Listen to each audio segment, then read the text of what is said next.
В третьем классе более-менее так прилично. И методическое пособие тоже достаточно хорошее в виде качества издания, очень хорошее, и структурировано хорошо, очень качественно издание. В этих пособиях, потому что если заговорили о них, тогда немножечко в структуре. Очень сложное было издание, потому что есть нотный текст, есть рисунки, есть разный шрифт, есть вот структура текста, поэтому и отпечатки, конечно, здесь тоже есть. Вот, к тому же нужно было все значки, все символы. Значит, они рассчитаны для того, чтобы дети читали их дома. В первом классе, может быть, с помощью родителей. На уроке их возможно использовать, но для определенных целей, для каких-то особых приемов, потому что в образном отношении недостаточно адаптированы для детского восприятия. Здесь действует герой, который связан с музыкальным искусством. Они как бы нас ведут, мы главный герой госпожа Мелодия, в втором классе мастер антрополог, в третьем тетушка Фернанда. Они как бы беседуют, рассказывают, учат детей. И на доступном вот языке с ними общаются по поводу музыкального искусства, по поводу того, что они слушают. Иногда ко мне обращаются с таким вопросом: а как преподнести детям такой сложный материал и такую сложную музыку? Я сразу объясняю одним только словом. Ничего бояться не нужно, потому что вся программа с 1 по 3 класс рассчитана на то, что это допонятийный период. Сейчас это очень широко распространенное направление и в общеобразовательных школах, и в музыкальных школах. То есть эта программа рассчитана не на то, чтобы дети усвоили сумму знаний, а на то, чтобы получили импульс к развитию музыкальному и интеллектуальному, и личностному. Раз направление такое, то значит и приемы методические тоже будут совершенно иные. Вот об этом мне хотелось поговорить. Поэтому я очень много консультировалась с преподавателями из училища, будучи сама работником хорового колледжа. Может быть, кто-то из вас даже знает Зою Викторовну Гуменюк из Венесовского училища. Пепелевич Мария Бегущик, у него даже вышел сборник когда-то, сколько там джазовых гитар есть, да? Вот. Я очень много разговаривала. Я разговаривала вот как-то даже с Медушевским, Вячеславом Вячеславовичем, подходила к нему в консерватории. И они все в один голос говорили, что дети должны слушать хорошую музыку. И не надо от них прятать ее, не надо загораживать. Вплоть до того, что даже отрывки из Евгения Онегина, да, в первом и во втором классе какие-то отрывки возможно слушать. Важно, с какой целью и как это все преподнести. Ну, а теперь вот более как бы систематически давайте подойдем к предмету слушания музыки. Если говорить о том, как начиналась эта программа, то она начиналась 14 лет назад, когда моя собственная дочь пошла в первый класс, и был разговор о том, что в 4 классе директором колледжа это очень поздно, он сказал: ну вот приведите. И из этого что-то получилось, помимо моей воли, потому как пошло и находилось на таких границ, что я приехала в Якутию с вами пообщаться. Значит, 14 лет я веду этот предмет, а с 1997 года в Москве проходил очень широко эксперимент по данному предмету. То есть преподаватель совершенно другой школы. Я работала в музыкально-педагогическом колледже хоровом. Дети все-таки там у нас несколько вот особые. И программа, я так считала, наверное, рассчитана тоже на детей более продвинутых. Хотя поступают дети разные, там у нас почти нет. Но тем не менее небольшая нагрузка музыкальная продвигается вперед. Взяла эту программу преподавательница 52-й школы музыкальной имени Свиридова. Она сейчас Надежда Александровна Сорокина. И просто по моим планам и по моим учебникам, еще тогда неизданным, она начала эксперимент. С 1997 года, естественно, прошло уже не одно поколение. Каждый урок она фиксировала в своем дневнике, в своем табле, что и как получилось, что и как не получилось. Каждую четверть к ней приходил методист из методического кабинета города Москвы, снимал на видеокамеру вместе с записи ее уроки экспериментальные. Потом каждый месяц проходили семинары, мы тут в кабинете мы смотрели эти уроки, мы обсуждали поурочные планы, то есть там это было настолько серьезно. Я очень благодарна многим преподавателям музыкальных школ, которые приняли в эксперименте участие. Конечно, конечно, публикую нету. Домогатская Елена Ефимовна, которая тоже огромное участие приняла в этом, потому что я достаточно заметно переработала свою программу, и это нормальное явление. Для меня это было очень тяжело, конечно, такой мясорубку говорить в прямом смысле слова. Но для программы это было очень полезно общение со многими людьми. Вот, рецензентом была Лисянская, Мара Ольга Александровна, ну и там были еще люди, которые задействованы в этой комиссии были. Конечно, эта программа должна проходить вот такую же работу, творческую переработку, вероятно, у всех, кто берется работать по этой программе. Потому что я могу сказать точно про себя, все 14 лет я готовлюсь к каждому уроку. Я ни один урок не провела по одной схеме. Более того, я подхожу каждый раз по-новому к каждому почти произведению, потому что то, что было найдено когда-то с одними детьми, почему-то вот с этими детьми прием не всегда работает на 100%. Он работает, но не такой дает отдачу. Приходится немножечко какие-то другие пути искать, другие слова. А с другой стороны, подойти к произведению, к одному и тому же произведению, акценты сделать другие.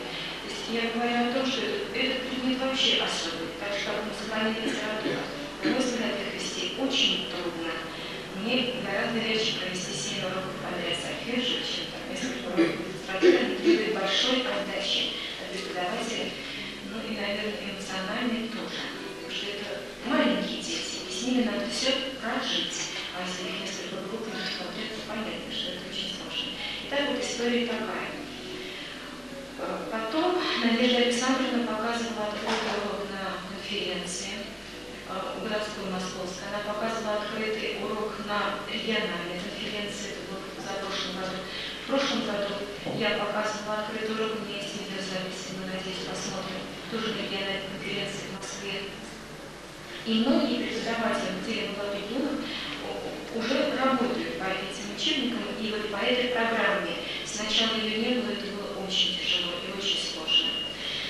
Бывают даже такие вот интересные случаи. Я в прошлом году, ровно год назад была в Оренбурге, там очень много тоже собралось преподавателей, человек 70 из разных регионов, область тоже большая. В ноябре я у них была, а в марте они приехали на региональную конференцию, несколько человек.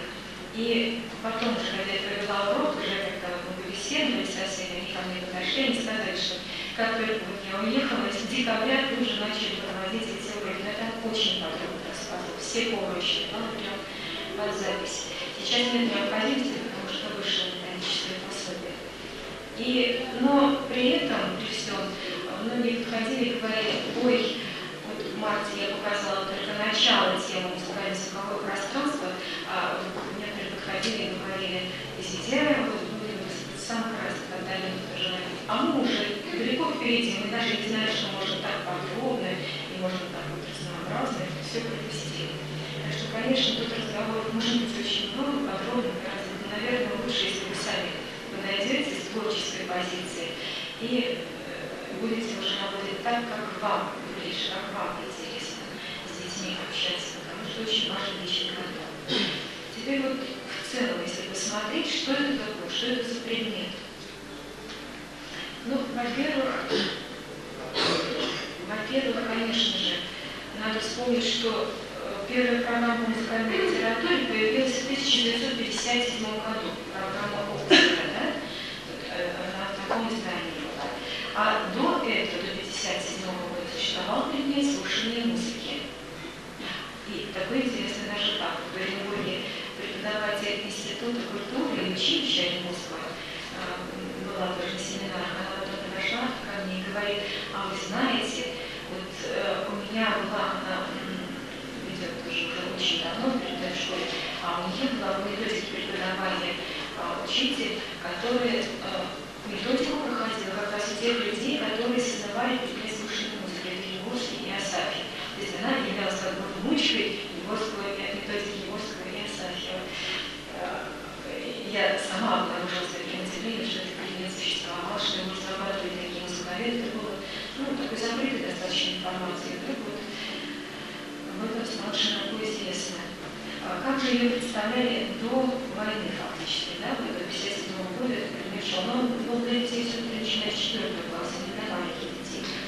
Но ведь целью слушания музыки ставила себе цель такую: целостное восприятие музыкального произведения, координация слушания и музыкальной грамоты. А самое главное, что задачами этого предмета были развитие музыкального мышления и восприятия музыки с помощью выявления значений элементов формы. Развитие музыкального мышления и восприятия – это то, от чего я хотела бы, чтобы мы с вами вместе оттолкнулись. И на самом деле это может стать и большой глобальной задачей в предмете музыкальной литературы, к этому сейчас все очень близко подходит. В то время Егорский и Асафьев разрабатывали эту программу, было уже сразу два подхода. Вот роль педагога сводилась к мнению Егорского. Он считал, что нужно первое впечатление дать ребенку без комментариев педагога, отталкиваться от его впечатления. Асафьев считал, что педагог должен вводить в определенный мир композитора и предварять слушание анализом. Вот такая небольшая предыстория. Потом уже появилась музыкальная литература, мы знаем, что вот это фундаментальный труд Лабутина и многие-многие другие разработки, в том числе и система Кабалевского, тоже, конечно, образовательная школа повлияла на некоторые взгляды на музыкальную литературу. Программа Евгении Борисовны Лисянской, конечно же, среди последних завоеваний академической мысли, как говорится. И учитывая все, что было заложено традициями, и учитывая то, что сейчас современность выдвигает такие тренды, например, дополнительные темы появились в музыкальной литературе. Да, дети, конечно, сейчас недостаточно развиты, с трудом запоминают фамилии, с трудом запоминают многое. Но тем не менее, в связи с тем, что появились новые методические приемы, новые подходы, принципиально новый взгляд на этот предмет, стало возможно вводить и новые темы, например, музыкальное искусство добавок в музыкальной школе, поздний романтизм, конец 20 века в 7 классе и даже 20 век авангард западный. У некоторых получается показать. Инструментальная музыка 14-18 века, духовная музыка Европы и России. Ну, даже чуть-чуть античная культура присутствует, в частности, ученики Рябцевой. Но методика преподавания музыкальной литературы заметно меняется, прямо-таки на глазах. Мы знаем, что существовала вопросно-ответная методика, то есть опрос сначала, потом объяснение новых материалов и слушание. В последние годы, как многие наверняка обратили внимание, очень распространилась проблемная методика. Когда дети в результате собственного поиска добывают себе знания. Она немного. Она существовала в разных областях образования и музыкального в том числе. Достаточно вспомнить систему Карла Орфа, делаю и все этого знаю. И много-много другое. А если уж говорить про общеобразовательную школу более подробно, то это система, занимающая обучение, которая сейчас вдруг опять вышла на первый план, приходит и давай, об этом тоже, может быть, будет повод поговорить. И, конечно, в итоге методики проблемы преобладают формы беседы, в которую будет включать и прослушивание, и опрос, и моменты объяснения, и моменты рассказа, и моменты анализа. То есть в беседе как в комплексе. И не подача готова, а вот дети сами добавляют знания, слушаясь звучащий музыкальный материал. Вставал вопрос на конференции, как относиться к конспектированию, к письменным работам, к тестам, к рисованию, к реферату, к видеопросмотру. На эти вопросы сейчас отвечают и методический кабинет, и многие педагоги отвечают совершенно однозначно. Ну, раз я затронула этот вопрос, я немножечко расскажу, чем занимается сейчас методический кабинет. И научный центр, и городской московский методический кабинет, что это связано с новыми методиками. Во-первых, созданы комиссии по новым учебным планам, по новым учебным программам. Одна комиссия по солфеджио, другая комиссия по музыкальной литературе, и сейчас еще и комиссия по ритмике, по-моему, создана. Вот в комиссию по музыкальной литературе я вхожу, и с этими учебными программами очень тесно связано. долгое время не могла комиссия поступить из собственных программ. Прорабатывали весь репертуарный план. Произведение за произведением просматривалось, зачем, с какими целями его изучать, какие могут быть подходы к этому произведению. Пронумерировалось. Весь репертуарный список прошли, и в этом году наконец принялись за программу. Для 4 класса, наверное, во-первых, главное отличие от старых программ и учебных планов в том, что эти программы будут иметь несколько вариантов. Педагог выбирает сам. То, что сегодня уже звучало здесь у нас, да? Педагог выбирает сам, по какой программе он идет. Но это будет зависеть опять-таки и от группы. Например, в 4 классе в переходный период могут быть группы, которые проходили слушание музыки с 1 по 3 класс, первое. Второе, которые проходили слушание музыки только в 3 классе, и дети, которые вообще не слушали музыку до 4 класса, не проходили с такой предмет, так говорить. То есть должно быть, по крайней мере, 3 разных варианта программы. Вот сейчас для детей, которые проходили слушание музыки, наконец-то я сформулировала новый учебный план тематический. До этого момента мы занимались с детьми по разным планам. В основном по 2-му году обучения Лисянской Евгении Борисовны. В основном был год. Ну, были варианты какие-то.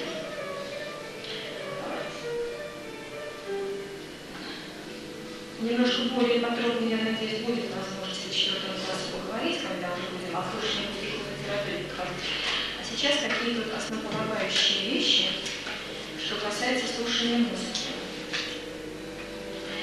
Я сказала, что я отталкивалась от тех традиций, которые уже накоплены за многие годы существования предмета музыкальной литературы.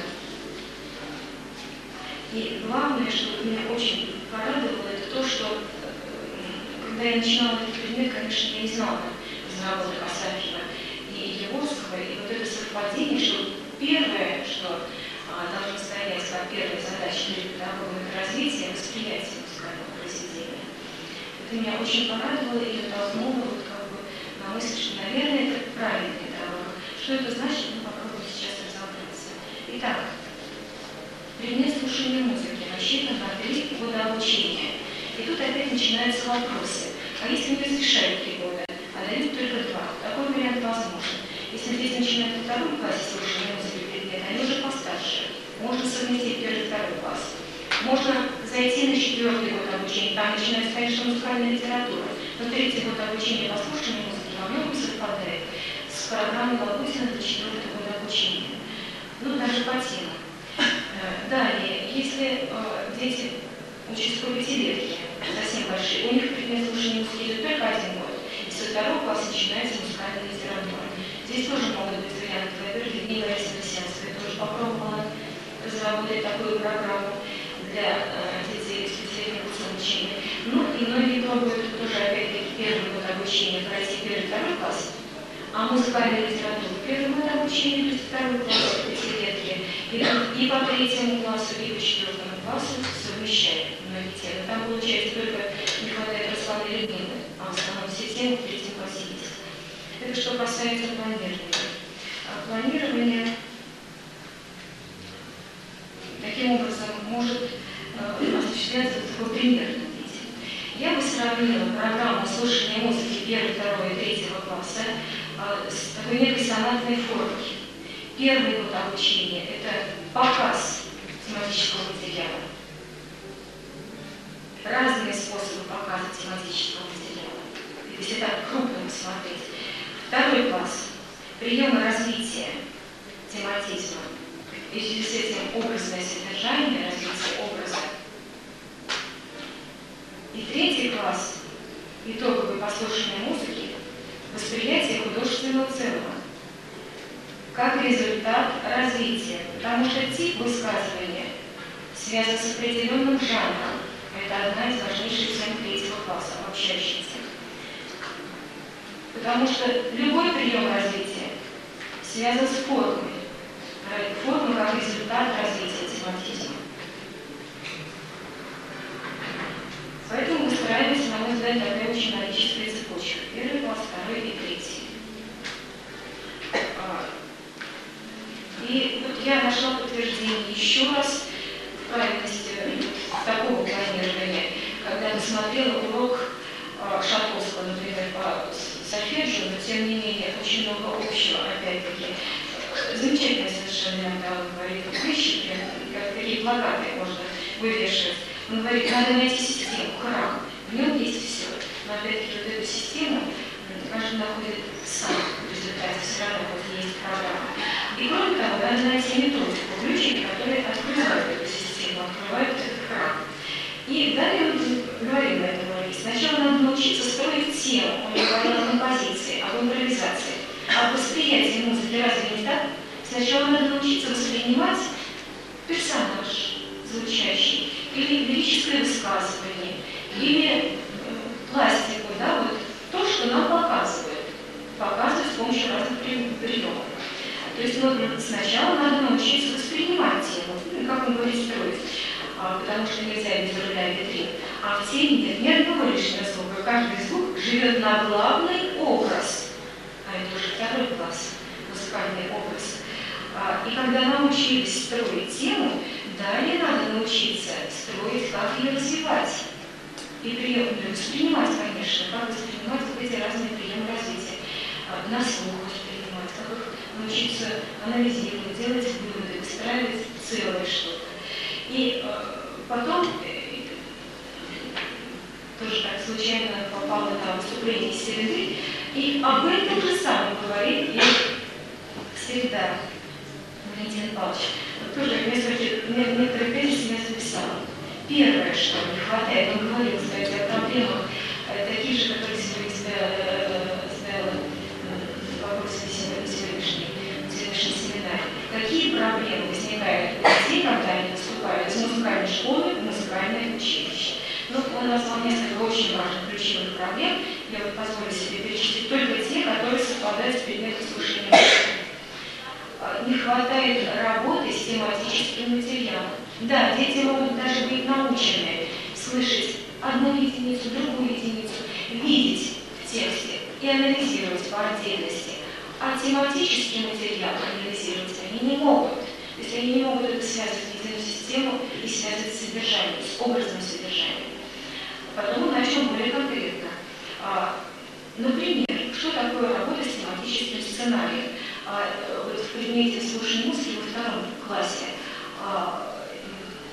и в пособии, методическом пособии, ну и, собственно говоря, тематических планов, стоит такая модель работы с детьми. Работа на основе фабулы, развитие фабулы музыкальной, развитие музыкальной логики, даже в рамках маленьких сонатин, маленьких мини-сонатной формы. Работа, кстати, с тематическим материалом на основе интенционного восприятия, работа с интонацией, работа вот с таким сценарием, он назвал это сценарием, он назвал это музыкальная фабула, музыкальный сюжет. То есть построение тематического материала, например, с точки зрения соло звучит, берет номер из Ладухина, звучит соло, звучит ансамбль или звучит хор. Ну, например, марш из оперы Верди «Аида», целая сцена хоровая. Вот как только вступает соло трубы, но насколько усиливается субъективное «я». Это же личное «я», это «я героя». Точно так же, когда вот по новой программе у меня в 4 классе продолжение слушания музыки, точно так же, когда мы переходим от протяжных лирических, мне нравится это название лирических, а протяжных песен, к камерно-вокальному музицированию, неизбежно, да, вот если так, следует логике. Насколько чувствуется, даже разрыв, происходит разрыв традиций. Потому что в протяжных песнях интонация достаточно объективизированная, хотя мы ее называем лирической, но это очень условно. А вот в композиторских произведениях, в романсах и песнях, там действительно усиливается субъективное «я», лирическое «я». Поэтому вот работа соло, ансамбль и хор, который звучит, конечно, более объективизированно, это уже работа с тематическим материалом. Дальше. Работа с жанровой природой тематизма. Что такое жанровая природа тематизма? Вокальный, то есть предназначен для пения, голосом, трубой или еще каким-то инструментом, это не важно. Инструментальная, те же самые рулады вокальные, тоже инструментальная природа жанра. И так интересно, что дети это слышат, и даже и в первом, и во втором классе. А если они это слышат, если они это сами услышали, ну, педагог, конечно, наследовал, помог им, они запомнят, что в партии, вокальной партии «Царевны Лебедь» ее голос звучит по инструментальному, и они потом соотнесут с голосом Волховы, когда мы будем слушать что-то, допустим, ну, колыбельная Волхова, это не самый яркий пример, потому что там как расписаны мелодии, но зато там оркестр, что интересно здесь. Вот, так что вот, если обращать на жанровую природу тематизма, а она связана в первую очередь с интонационной стороной, а об этом сейчас пойдет вообще подробный разговор, то тогда вот обращаемся и к шамаханской царице, и к царице ночи легко обратиться, инструментального типа. Танцевального типа тематизм, пластика движения и пластика жеста. Когда я только подошла к Вячеславу Вячеславовичу Душевскому, ну, с вопросом, с конкретным, со своим вопросом по поводу музыкального образа, потому что по этому вопросу мне очень много шишек осталось от всех преподавателей, от всех методистов. Как это вообще можно было во второй класс такую тему вносить? Не хочу вносить, она сама просится. И ну никак без нее. Вот, трудно поначалу с детьми. А потом уже находится. И как только я подошла к Вячеславу Душевскому, то, во-первых, он сразу мне сказал, что я считаюсь музыкантом первого уровня, первого ранга, да, вот я написала огромное количество работ. Из всех моих работ они все успешные, удачные, одна неудачная по теме музыкальный образ, потому что действительно не отработанная тема музыкализма, собственно говоря, музыкализм – молодая наука, и многие темы не отработаны. Но когда начинаешь с детьми эту тему прорабатывать, они сами вам объясняют все. И многие сложные темы я просто прошу детей попросить на конкретном музыкальном материале мне объяснить. Я не понимаю. Это как один из методических приемов, наверняка вы этим пользуетесь тоже. Очень эффективный прием. Так вот, по поводу пластики, движения и жеста. Душевский, как только увидел, что там что-то из Прокофьева есть, он не видел, потому что сказал, ну, конечно же, это пластик, он даже не изобразил. Очень такой эмоциональный, живой человек, конечно же, это пластик, это жест. То есть, вот насколько это все летает в воздухе, это все везде вот там сходится. И он опять-таки вот, утверждает меня мысли, очень много было всегда, и до сих пор остается сомнений по многим пунктам этой программы. Вот как, куда я не смотрю, что бы я не слышала, я вижу подтверждение тому, что принципиально, но по концепции по своей, верное направление, а в деталях уже будем искать вместе. Дальше. Речевая жанровая природа. Это то, когда она передает свободное дыхание, в медленных частях, разными инструментальными произведениями. Конечно, речевая, а в музыке барокко. А музыка барокко это же и связана со стилем 20 века многих произведений. А речевую основу ребята услышали вот буквально на последних уроках в таких произведениях, которых я сама раньше не подозревала. Например, вот здесь вот во втором классе есть целый ряд музыкальных сказочек. Хачатуряна, Прокофьева, Шостаковича, Гречанинова и в том числе Былина Татьяны Владимировны, по-моему, Родионовой. И это идет по теме, которая не со всеми группами проходится, а только сильная, факультативная тема. Она называется «Музыкальный герой». И такое довольно скандальное название, потому что, опять-таки, такого термина в музыковедении как бы не существует. Но Вячеслав Вячеславович меня опять-таки убедил, что эта тема сейчас разрабатывается просто на пике музыковедения. И он мне перечислил работы такие, к ним обращайтесь. И там музыкальный герой, конечно же, прорабатывается. Именно тело оратор, персонаж, лирический герой, повествователь, пока здесь не больше ничего. Так они мне сказали вот эту сказочку, я даже прямо очень хочу с вами провести такой эксперимент. Перескакивая многие темы, но это бьется как бы на обобщение, на очень важное обобщение, как подходить к этому предмету. И вам будут понятны многие принципы и приемы методические в результате. Ну, вот, наигрывала я, значит, сначала сказочку Прокофьева, а перед этим веселую сказку Шостаковича, а перед этим вечернюю сказку Хачатуряна, начало самое, которое, конечно же, они сказали, конечно, лирические интонации, о чувствах. Уже во втором классе я им разрешаю это слово говорить, они с разрешением говорят, но не понимают поначалу. А во втором классе, когда мы с ними говорим о типах интонаций, ну, с первого начала, уже понимаем. В сказочке Прокофьева они говорят, что, скорее всего, повествователь, но есть лирическая о чувствах.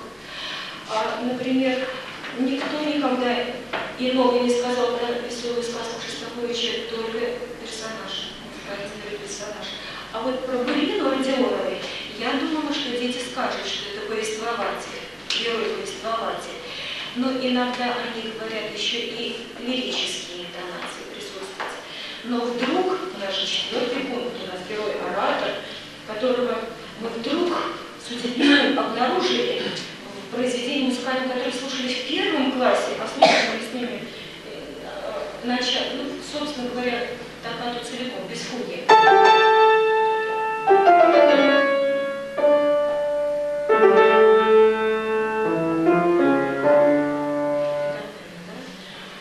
И немножко говорили, где это звучит, в каком пространстве. Вот интонация откуда она пошла? Она пошла еще и от пространства.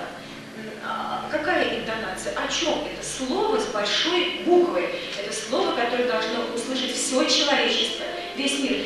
Не вот я тебе лично говорю о своих личных чувствах. Не самые лучшие подруги, не самые лучшие, а вот всему человечеству что-то важно. Слово «оратор» прекрасно запоминают. И вдруг они слушают Былину Татьяны Родионовны.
Каждый раз на уроке, я сначала не говорю, что сейчас будет звучать, я игнорирую сначала. Музыку этого композитора мы с вами еще сегодня не послушаем. Они выпрыгивают из истории, чтобы сказать, что Ольга, воды Моцарт, если я спрашивала, а может вы вспомните, где он жил, и кто-нибудь обязательно вспомнит, что это Вене, а некоторые скажут, в другой городе, какой-то другой стране, это не важно. Вопрос звучит, ответ звучит правильно. И это много раз за год, а еще в каком веке, уже во 2 классе тоже это можно спросить. А после этого я могу уже с ними слушать вот это, во 2 классе это стоит в программе. Тогда вот и запоминается и музыкальный материал, и повторяются фамилии очень часто. Но это и один из методических приемов объяснять новый материал на старых примерах, или на их сочинениях, или на произведениях, которые они играют по специальности. А раз мы отталкиваемся от старого, мы каждый раз повторяем. Музыкальный материал, чем чаще он звучит старый, тем он больше откладывается. Они приходят через 3 месяца после каникул летних, после 1 класса. Я начинаю играть произведение, причем задаю вопрос, пишу 2 слова на доске и спрашиваю, что это гомофония или полифония. Хмурятся, вспоминают, но когда они слушают музыку, они сразу вспоминают.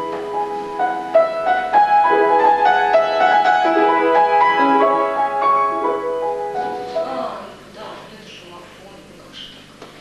И потом какой-нибудь еще другой пример. И через 3 месяца они вспоминают музыку, которую слушали по программе 1 класса. Бывает, что не все дети. Конечно же, каждый фрукт развивается по-своему, быстрее в свое время. И гоним. И вот когда он созреет, тогда и будет. Только я напоминаю, у нас фактически оценок-то и по литературе, может, в глобальной системе 3-4, да? А уж по слушанию музыки, или вообще в 1 классе не ставится оценка, если это как бы еще факультативный предмет. И в глобальной системе 5 и 4. Те, кто более активно работает, это 5. И неактивно тебе говорят, ну ты же получил никакую пятерочку за всю четверть, ты приготовь, принеси свою пьесу, покажи, что ты в ней нашел по таким-то, таким-то темам. Итак, вот опять такое получилось лирическое отступление, поскольку у нас не системный рассказ о программе.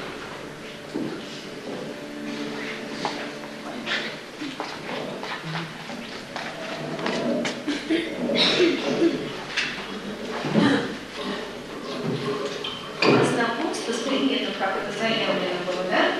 И знакомство с новыми методиками, с новым приемом, это вот я позволяю себе немножко перескакивать. Я, конечно, когда у меня полный там предмет, иду по порядку, может быть, сейчас тоже так. Но вот я остановилась. А что еще из современного взгляда на методику преподавания разных предметов теоретического направления совпадает со слушанием музыки? Итак, работа с тематическим сценарием, ну, если по цитате Середы, построение тематизма, жанровая природа тематизма. Дальше идет оценка образного строя. Жанр – это интонация. Интонация – это уже содержание. Содержание – это уже образный строй. Но тут еще примешивается оценка композитора, отношение композитора к тому, что звучит. Это уже сложнее, можно на потом. Дальше. Гуманитарная система – это не вбивать комплекс знаний, а открыть душу для красоты. Гуманитарная система, в отличие, как он сказал, технократическая. Ну, он так очень серьезно, конструктивно подошел. Цель – сделать музыку средством познания мира и себя, как окно, как зеркало, я еще всегда этим говорю, как зеркало, через которое мы видим мир. Картина может быть в инфракрасных лучах, в рентгеновских лучах и так далее. А приемы какие? Пойми, я сказала, услышь сам сначала. Пойми, оцени, научись пользоваться. Но тут, конечно, есть опасность, он прав, и всегда я об этом говорю. Не скатиться, не сбиться в сторону вульгаризации музыкального материала. Это очень легко сделать. Потому что надо помнить о том, что не то, что я могу вспомнить, а то, что реально звучит в музыке, что реально заложено в музыке, вот это важно. Итак, какие еще особенности, какие методические принципы заложены в этом предмете? Кардинально отличается от музыкальной литературы, во-первых, потому что другой возраст, маленькие дети. Кардинально отличается, потому что не музыкальная литература, а слушание музыки, то есть в центре урока музыкальное произведение. Но тем не менее, я говорю, спрашиваю композитора, Бабрик мог встретиться с Чайковским? И начинается тут разговоры. А когда он жил? В 19 веке, и Грик, и Чайковский. А это много раз повторялось из урока в урок. Как только пьеса Чайковского, русский когда жил в конце 19 века. А Грик тоже часто слушал музыку, тоже в 19 но только в какой стране? Говорят, в какой-нибудь в Италии, в Испании. Но обязательно кто-нибудь скажет, в Норвегии. И это прозвучал правильный ответ, мы его еще раз услышали. В Норвегии, а Чайковский в России жил. В принципе, они жили в одно время, могли встретиться. Да и встретились где? В Германии, в Лейпциге. Вот опять-таки про современников, да? По поводу наглядных пособий в колледже, в котором я работала, все 14 лет у меня были абсолютно голые стены. Нам просто не разрешали к ним прикасаться. Очень дорого стоит ремонт. Директор сам ходил со связкой ключей, когда мы слышим звенят ключи, мы сразу же от стеночки подальше. И у меня не было никогда ни одного пособия в классе. Иногда я ставила детские рисунки, потому что они рисуют просто сверху на доску. И поняла, что можно даже без пособия работать, но для этого нужна совершенно жесткая система и контроля над тем, что дети помнят, и жесткая система построения музыкального материала и помощи тематизма. Один из принципов – из урока в урок звучит то, что звучало ранее, для чего-то, для какой-то для своей цели. Обязательно для какой-то цели. По-моему, в литературе, я сейчас тоже трудно взяла детей совершенно подготовленных, так получилось. Я попробовала так, вот сейчас 5 класс у меня идет, постоянно возвращаться к предыдущему, сравнить. А вот концерт барокко в контрастах, а дальше как вот по-другому, да, вот симфония, откуда вот отсюда, да, вот. Там вообще свой особый принцип может быть, об этом попозже, то, на чем сейчас ведет кабинет работает. Итак, совершенно разный возраст, совершенно разный предмет и подход разный. Во-первых, ребенок маленький воспринимает музыкальное произведение как нечто целостное, да? Он еще не учиняет ничего. Но зато он пользуется очень широко и богато своими ассоциациями, и это можно использовать. Весь его жизненный опыт пока еще не богатый, а может быть эмоционально достаточно богатый опыт, если время удивляюсь их характеристикам. Весь опыт необходимо использовать, актуализировать. Мало того, все, что они учат в общеобразовательной школе, тоже можно использовать на уроках слушания музыки. Например, сегодня мы будем с вами заниматься математикой, а в следующий раз я прихожу и говорю, а сегодня мы с вами будем заниматься русским языком, а в следующий раз говорю, а сегодня у нас биология, а не слушание музыки. Вот, ну и это опять-таки активизирует их слух, их восприятие. Кроме того, вот ощущение вот этой синестезии, когда в цвете звук и музыка в плотности ощущается, в живописи ощущается динамика, а в поэзии музыкальная интонация, это тоже очень свойственно детьми, и можно к этому обращаться. Мало того, я на этом просто интуитивно построила искусство. И все, что написано здесь, отталкивается от их жизненных впечатлений и от их жизненных ситуаций и ассоциаций. И вот во главе как бы всей программы стоят две глобальные темы. Музыкальное время и музыкальное пространство. Вот так бы я обозначила. И они по мере надобности конкретизируются или обобщаются. Цель программы, я считаю, должна быть создать предпосылки для дальнейшего развития, создать базу для того, чтобы они могли дальше слушать музыкальные произведения, чтобы они научились слушать. А как добиться этой цели? Надо добиться выполнения задач. Какой? Первая задача такова, что ребенок должен почувствовать, что мир музыкальных звуков – это особый мир. И он может в него войти. В первую очередь через просто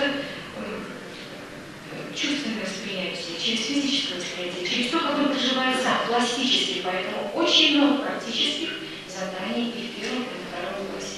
Через чувственное восприятие. Если мы увлекли и заинтересовали ребенка тем, что звучит разными приемами, то тогда это станет их переживанием, родным, личным, эмоциональным переживанием. Когда они почувствуют вкус слушания музыки, уже можно начинать учить их наблюдать течение развития музыки. Об этом говорил всегда Асафьев. Наша задача – научить наблюдению слуховому, а наблюдая делать обобщение, делать выводы. Вот. И вот только тогда, когда мы начинаем наблюдать какие-то процессы в музыкальном произведении, только тогда мы начинаем их подводить к пониманию, к созданию понятийного аппарата, терминов. Термин должен обобщать уже знакомое, вот тоже богато можно пошли, а не предварять незнакомое, обобщать уже знакомое. Детей подвести путем наблюдений слуховых к терминам, дать сначала в ощущениях, как говорил Рубалевский, по-моему, в представлениях, на самом деле, чем мы занимаемся на музыкальной литературе. Мы не даем профессиональных понятий. Мы с ними не должны даже заучить ничего. Мы даем представление об одном явлении музыкального искусства, о другом явлении, об их соотношениях, об их свете, ну и так далее, о целой системе. И с помощью слухового наблюдения мы можем уже обратиться к общим закономерностям музыкальной речи и к основным музыкальным терминам. На что мы можем опираться? Мы можем опираться на долгосрочную память ребенка. Мы можем опираться на эмоциональную отзывчивость и увлеченность. И тогда создаем целый фонд музыкальных впечатлений и первоначальных знаний. А как проверить степень освоения ребенком того или другого материала? Это надо делать очень неназойливо, в каких-то творческих и практических заданиях. О них тоже подробно рассказывается. А уж творческие задания – это такая радость всегда для ребенка. Бывают просто авантюрные вот иногда были домашние задания. И была у меня одна группа, с которой все так гладко проходило. И такие они творческие дети были, и так ловили, хотя бы 3 группы. У меня был класс, 24 человека, делились по оси на 3 группы. Я бы с ними работала. Хотя бы одна из этих групп или 2 способны на такое задание. Просто авантюрное было задание. Я его не готовила. Оно мне пришло вот сию секунду с этими детьми. Когда мы изучали приемы развития, они уже в 1 классе что-то сочиняют. А может быть, вы придумаете какую-нибудь музыкальную маленькую пьесу, в котором используется какой-то прием развития из изученных 4. Повтор точный, повтор с изменениями, варьированной секвенции и контраст, которые вы используете с конкретной целью. Передать какую-то вот интонацию, какой-то сюжет, в конце концов. Потрясающее сочинение, девочка одна, я вам сегодня покажу, есть запись. Я даже не ожидала. А потом я поняла, что такого типа сочинения есть в музыкальной литературе, и оно есть в 2 классе представлено здесь. Только после того, когда она сочинила эту маршевскую дыхание. Я поняла, что это связано с Пьеро. Я же это не нашла. Вот с этим очень легко потом работать.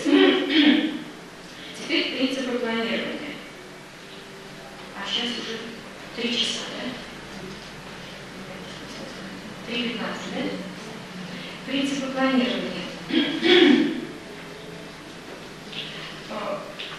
Конечно, некоторые темы можно сжать, некоторые расширить, включить в свой музыкальный материал.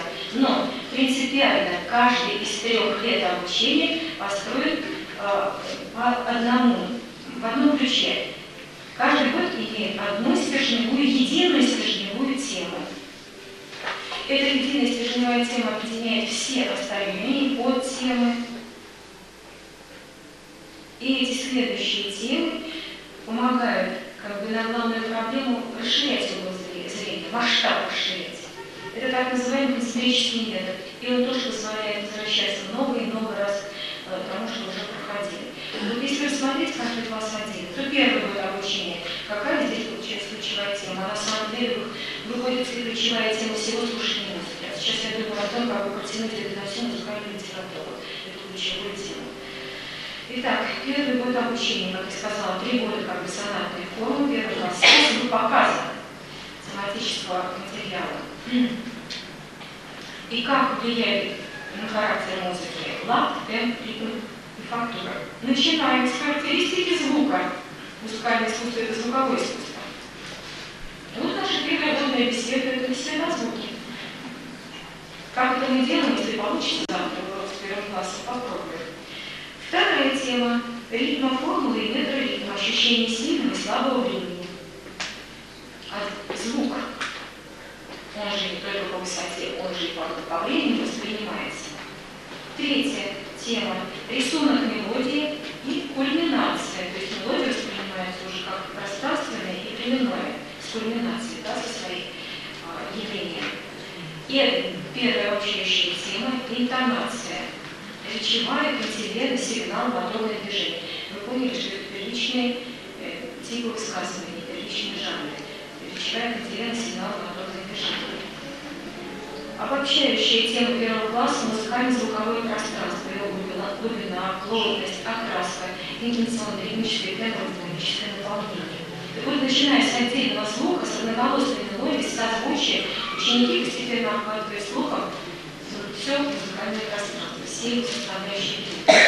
2 год обучения тоже есть одна ключевая стержневая тема. Она посвящена способу музыкального развития и тому, как в процессе этого развития раскрывается образное содержание. Вот тут как раз ученики должны приобрести опыт слухового наблюдения в течение музыки, говоря языком Асафьева, но только с позиции музыкальной логики. Никакой речи о форме здесь не идет в 2 классе. Развитие интонации, развитие сюжета, сценария музыкального, не основываясь на бренд формы.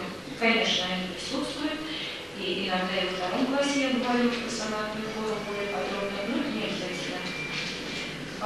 Мы начинаем с обобщения материала 1 класса и постепенно начинаем отслеживать процесс непрерывного музыкального развития, начиная с самых маленьких единиц. Мотив и фраза. Прямая связь с сольфеджио, прямая связь с специальностью. Потому что, чтобы сыграть выразительно, надо прочувствовать интонационно весь материал. Чтобы спеть на сольфеджио, ну это само собой разумеется. Итак, мотив и фраза, а дальше уже идет соотношение фраз и предложений внутри темы периода. То есть мы как бы расширяем объем памяти, ведь маленькие дети обладают только очень маленьким объемом памяти, а мы идем от малого к большему. И уже у ребенка в памяти должна остаться целая тема, период, чтобы понять, а как фразы соотносятся. АБ, или как-то, и так далее. Далее мы рассматриваем тему и ее развитие, тему целиком и ее развитие в вариациях. Новый прием развития, уже не внутри темы, а за ее пределами. В чем его особенность? Ну и не просто приемы развития для нас важны. Зачем они нужны? В чем смысл этих приемов?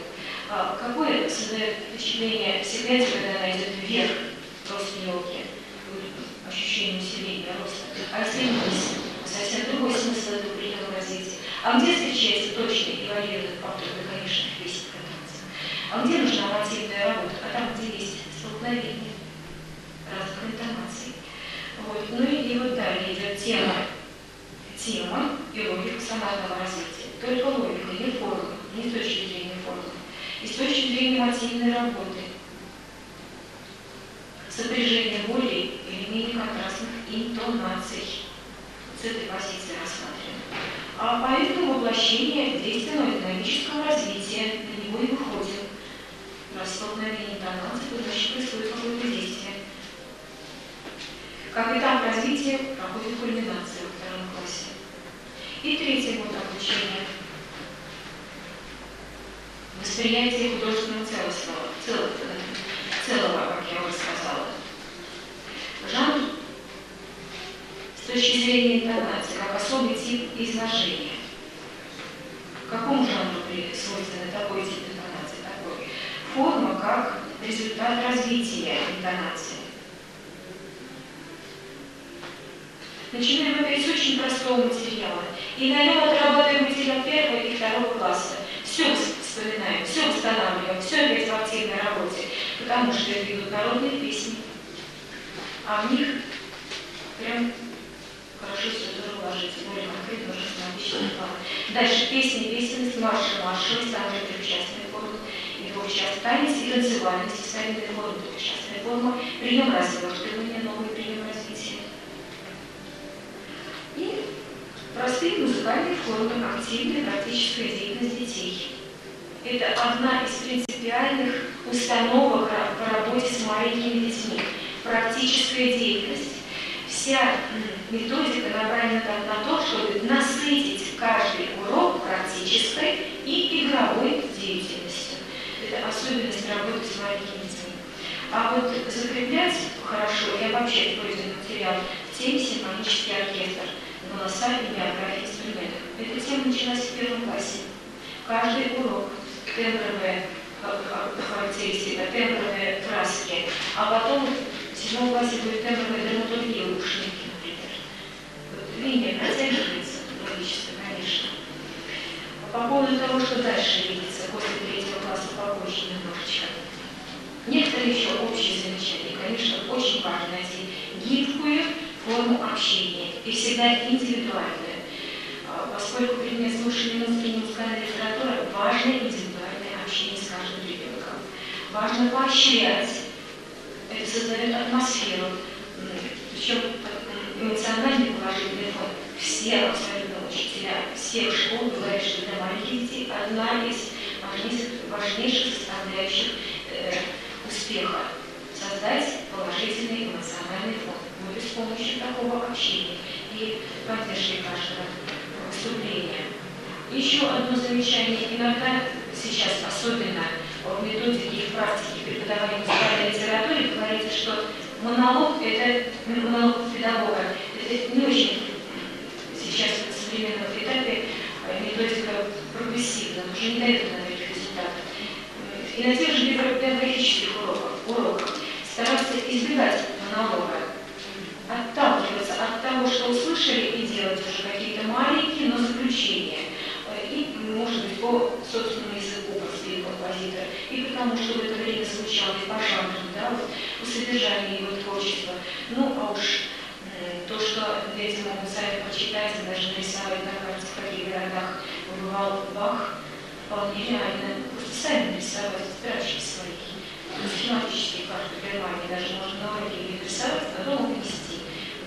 родная, стрелочками изобразить, куда он приезжал.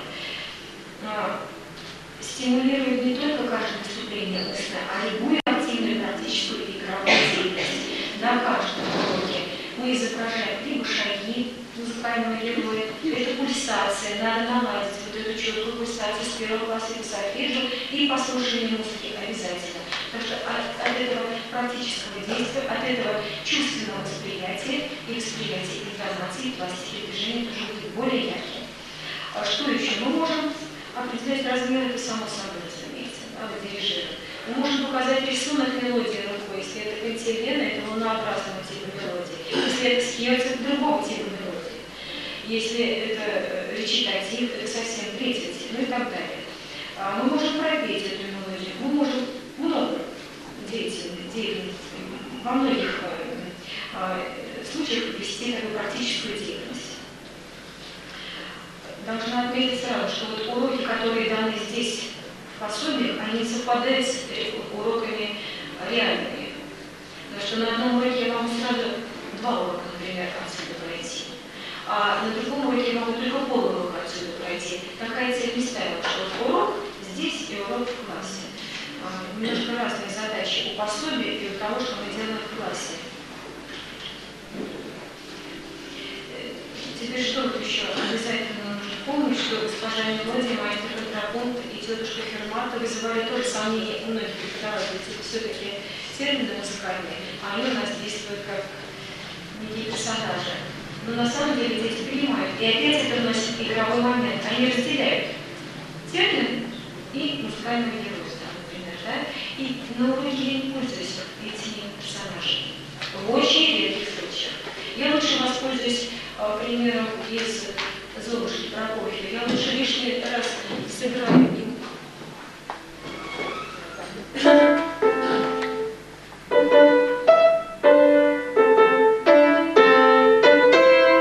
они сразу вспоминают, что это тема из полночи Золушка. Это на втором же уроке слушается. Запоминается очень ярко, потому что, и даже потому, что вот за это, кстати, тоже много раз делали нарекания, что полночь записана из Золушки вместе с текстом литературным. Я поняла, что все можно во благо использовать. И вот наоборот, они должны слышать текст на первом плане, а на втором плане звучит музыка Прокофьева. И мы с ними пытаемся вот эти часики, непрерывную пульсацию часов от начала до конца выдержать, несмотря на то, что мы слушаем текст, несмотря на то, что музыка на втором плане. Вот тикают и тикают часики, и никто не сбивается, я как же переводчик. Вот, они за мной повторяют. Естественно, что я с ними играю, все показываю вместе с ними.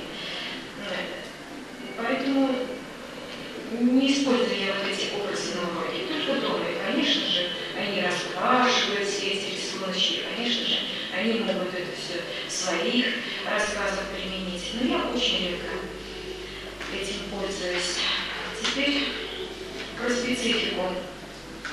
Я уже начала говорить, ну, более, так сказать, системно. Практическая, творческая и игровая деятельность на первом плане, на каждом уроке.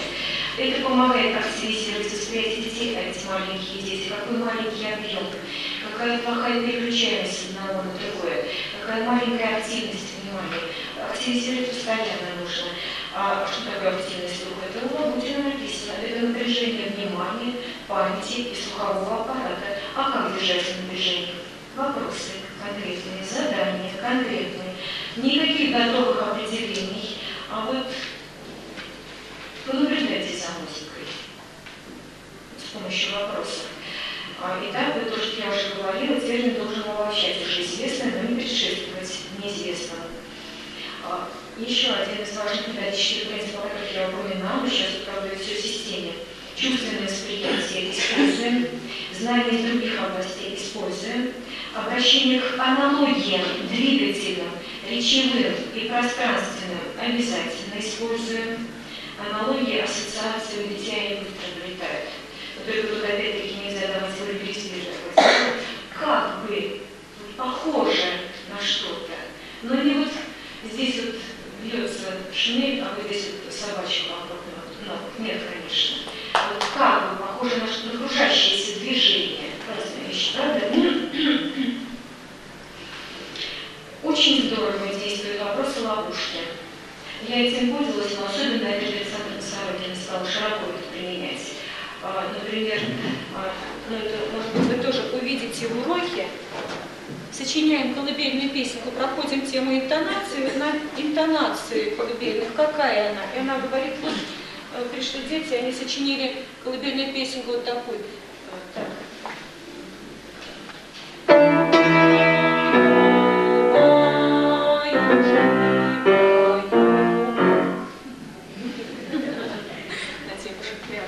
Дети как начали говорить, да что вы, разве ребенок уснет? Ну тут не записано, посмотрите. Так они живо отреагировали. Много таких вопросов хороших можно придумывать. Очень удобно пользоваться ролевыми установками. Давайте представим с вами, что мы ученые-музыканты. И дальше рассмотрим задание. Сам способ формулирования вопроса очень важен. Вот как спросить ребенка? Невозможно спросить вот так, как четвероклассника, как студенты тем более. Очень хорошо работает такой вопрос. Как ведет себя верхний голос? А как ведет себя нижний голос в контрастной полифонии? Они тут же откликаются. Он жалуется, кажется, романе верхний голос.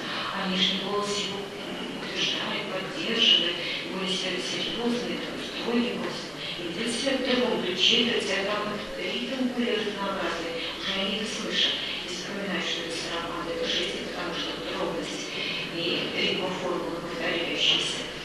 А на что похожа мелодия? Вот такой вопрос хорошо действует. А что случится, если вот убрать что-либо или изменить что-либо? Это очень популярный вопрос, очень тоже хорошо работает на всех уровнях, кстати. Если мороз заменить минимум, да, средний регистр на верхний темп, динамику, если что-то изменить. Сталкиваемся мы иногда и иногда, а очень часто с тем, что дети еще не умеют делать, но мы с ними это делаем. Они не умеют одно, с нотным текстом работают, там играть не умеют, читать ноты не умеют, только это десятое, но они будут это уметь. И мы используем то, что они еще не умеют, но будут это уметь. И это очень здорово встраивается в логику развивающего типа обучения, опережающего обучения. Вот я даже выписала сюда, в чем принцип этого развивающего обучения. А в том, что дети принимают активное участие в самообучении. И с помощью этого преодолевают многие сложные вопросы. С помощью этого они очень быстро проходят курс. С помощью этого достигают высокого уровня теоретических знаний. Причем это не цель научить детей и дать знания, такие, которые даются в 5 классе. Это не цель. И прием другой. Надо выстроить систему так, чтобы вот из узенькой, маленькой точки мы увидели целое. Очень мне понравился вопрос Надежды Александровны Сорокиной, когда они слушали «Лесного царя». Какая самая страшная задача? Вот они все обсудили. Интонации. С точки зрения интонации, не формы, конечно же, не с точки зрения стиля и не с точки зрения романтизма. Интонации. Благодатный материал. И в детской литературе «Лесной царь» присутствует. Хотя тоже многие говорили, да как подойти к такому трудному произведению в 1 классе?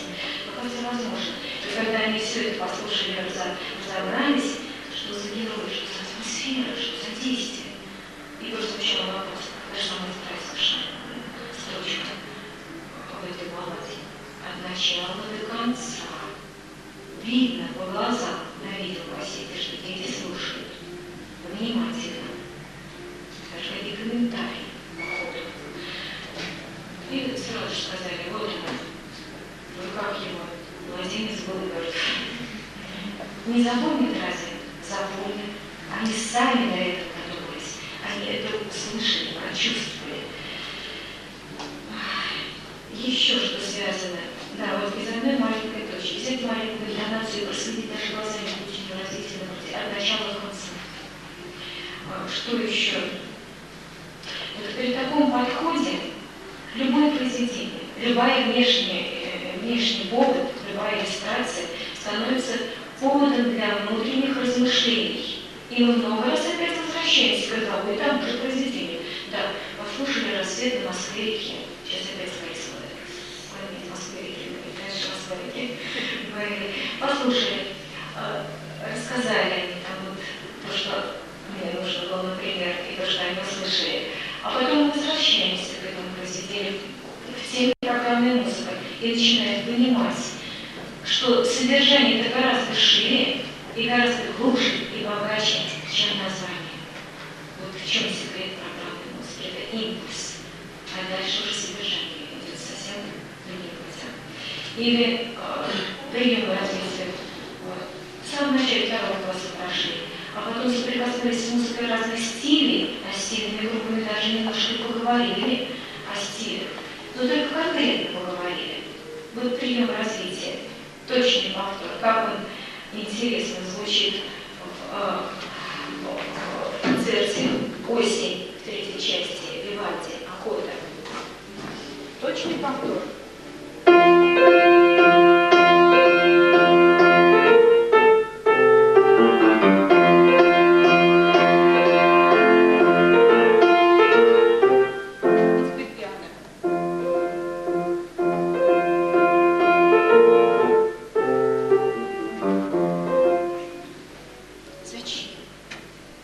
Ощущение пространства. Форте близко, а пиано далеко. И для этого понадобился прием контраста и контрастного повтора.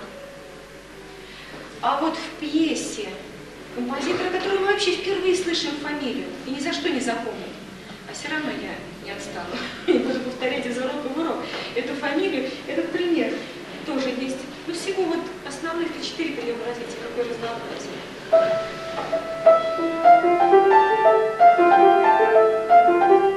Снег танцует. Почему я стоя заиграла? Я Лёлике часто стоя играю, потому что приходится много ходить, общаться с ними. Снег танцует, все. Точный повтор для чего нужен? А вот для того, чтобы это все вот расплылось какое-то пятно, мелодия пятно. То есть для того, чтобы изобразить как красками картину звуковую. Она будет на размышление. Опять мы вернулись к старым произведениям.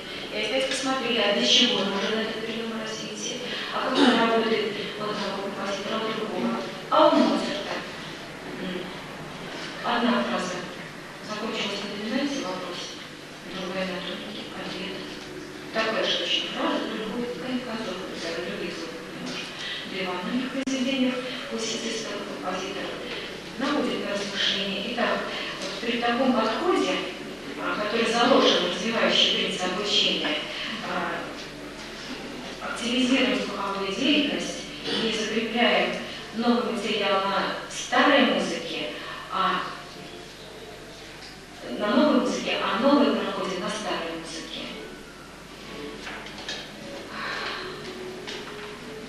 Какие преобладают формы уроков? Конечно, это формы беседы, в котором, как я уже говорила, связано воедино все и практические задания, объяснения, рассказы, диалог. Но чаще всего уроки бывают такого разного эмоционального наполнения. Урок воспоминаний, урок сказка, урок исследования, урок настроения. Но при этом в центре каждого урока стоит музыкальное произведение. И вот мне показалось это очень логично и очень ярко и эмоционально отталкиваться именно от их впечатления, от звучащей музыки. Разные способы могут быть показаны музыкального произведения. Например, название не сказать. Я раньше не любила этот прием, а сейчас очень долго любила. Не говорить название детям, потому что дети подготовленные пошли. А вот дайте им послушать. И пусть они свои впечатления из наблюдений выразят. Характер, музыкальный образ. Из каких элементов музыкальная речь складывается. На что похоже речь, пение, сигнал, звукоизобразительность определяют абсолютно точно. Почему на это? А вот мелодия так, а ритм такой, а вот динамика и так далее. Вы сказали, какой может быть название? Один путь. Очень часто совпадает. Другой путь. Название говорит, а какие приемы элементы музыкальной речи вы могли бы использовать, если вы были Чайковский, например, на месте Чайковского. Однажды в третьем классе «Белые ночи», почему-то мне захотелось послушать, по какой-то теме не помню. Мы долго говорили, я не знаю, что такое «Белые ночи», но недолго, все равно пришлось как-то объяснить. С детьми пытаться представить, что такое «Белые ночи», что такое за свет, солнце, нет света. А как изобразить звук? Ну, прям все по Чайковскому сказали. Ну, слушайте, ну, вы почти все угадали, как Чайковский сочинял. Бывают такие вещи. Но, опять-таки, возвращаясь к тому, что мы опираемся на яркое, чувственное, эмоциональное восприятие, но стремиться надо все-таки к обобщенной характеристике, не вдаваться в это вульгарное, конкретное толкование. По поводу домашней заданки. У нас есть тетрадочки, я их, скорее всего, завтра вам принесу, покажу, какие тетрадочки у детей. Все по-разному идут, бывают более гладкие, красивые, а чаще всего они не весьма красивые. Но ведь это рабочие тетради, это их личное дело, это их личное впечатление. И как это важно. Вот Конан, Валентина Жозефовна, говорила всем своим студентам, пока ты учишься, все свои впечатления записывай в блокнот. Где бы ты ни был, на каких концертах. Для маленького ребенка что-то трудно, но с помощью преподавателя можно сделать. Значит, домашние задания можно какие с первого же класса? Подобрать эпитеты. Первое время, когда не было учебников, я очень тесно сотрудничала с родителями, они помогали вписывать. Допустим, я даю даже перечень, эпитетов ребенок говорит, они записывают. Пока полгода дети учатся писать еще, например. Да, никакое еще может быть задание. Найди в пьесе, которую ты играешь по специальности, то, что мы сегодня прошли. Пример на нужную тему. Приносят, показывают, играют. Какие бывают обиды, если не успевают сыграть. Ну, возвращаемся много раз, потому что это задание переходит из урока в урок, не каждый раз дается. Вот, и в результате играют, в конце концов, все. Единственное, что я всегда говорю детям, и договариваюсь с первого раза, если вы выходите сюда к инструменту, вы должны дома что сделать? Готовиться. Как на концерт. Ребенок чуть-чуть ошибся, и все, извини, дорогой, в следующий раз сыграешь. Ну нельзя слушать, да? И так сложно слушать, когда ребенок говорит. А если чуть-чуть ошибся, значит, ну подготовься, еще в следующий раз, когда возможность сыграть. Значит, должна быть подготовленность. Игра. Если не можешь сыграть, мне скажи, я наиграю. Пожалуйста, такое тоже может быть. Чем дальше, тем больше мы будем пользоваться справочной литературой. И я обязательно детей прошу покупать какие-нибудь словари, справочную литературу они приносят, показывают. И даже слова, которые мы зачем они там открывают, зачитывают. Это очень интересно сами показывается, и потом все больше и больше будет нужно.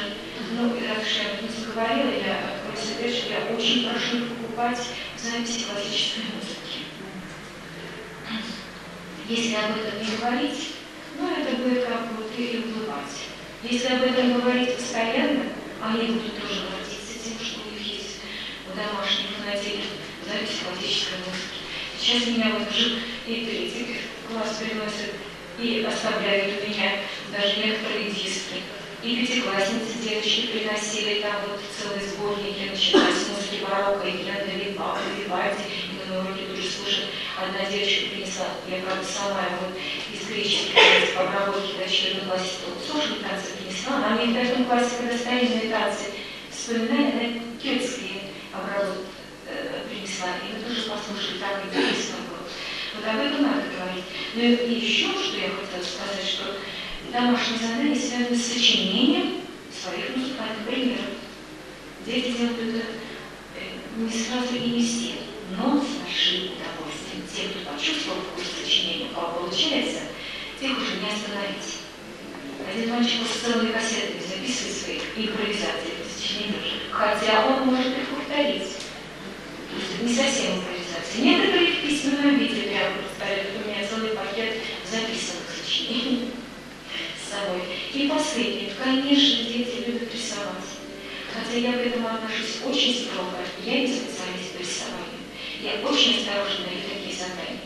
Но тем не менее, я всегда вижу, что имеет смысл давать такие задания. Они очень тонко чувствуют музыкальную ткань интуитивно и передают в композиции, в цвете, в пластике то, что звучит.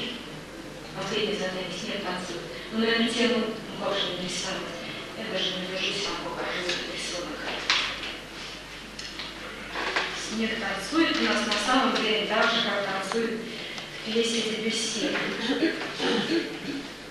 Обсуждаем, чем? Мелками, гуашью, акварелью по мокрому листу. Вот здесь вот мелками, да еще с блестками, да и карандашом, по-моему, или акварелью. Колорит выдержан, мелодия пятно, аккорд краска. Соотнесено очень здорово. Движение вот это характерное, закручивающееся, тоже есть.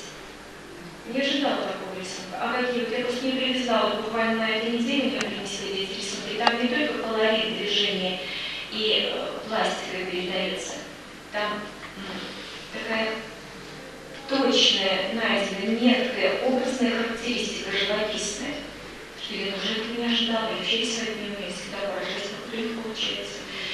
Они, кроме того, что передали движение танцующих снежинок, там из глубины где-то за дымкой возникает образ, не знаю, танцующих каких-то девушек, снегурочек или еще что-то.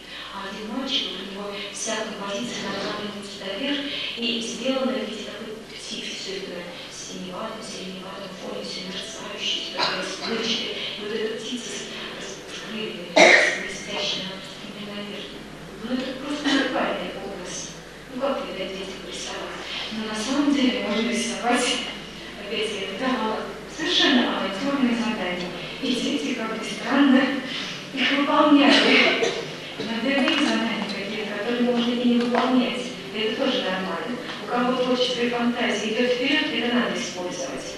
И ему дать импульс, он что-то такое сделать. Ну, на тему кульминации, конечно, они рисуют иногда, когда скачком взята кульминация, да, вот вечерний сон. Резко на свет тему пошла кульминация. Ну, тут не вечерний сон, а в принципе такой тип скачком взята кульминация. Потрясающе совершенно девочка изобразила кульминацию в виде вот этих солнышек. Восходящая кульминация. Полдень, заходящая. Кульминация же. Конечно, если сделать по кругу, другой взгляд.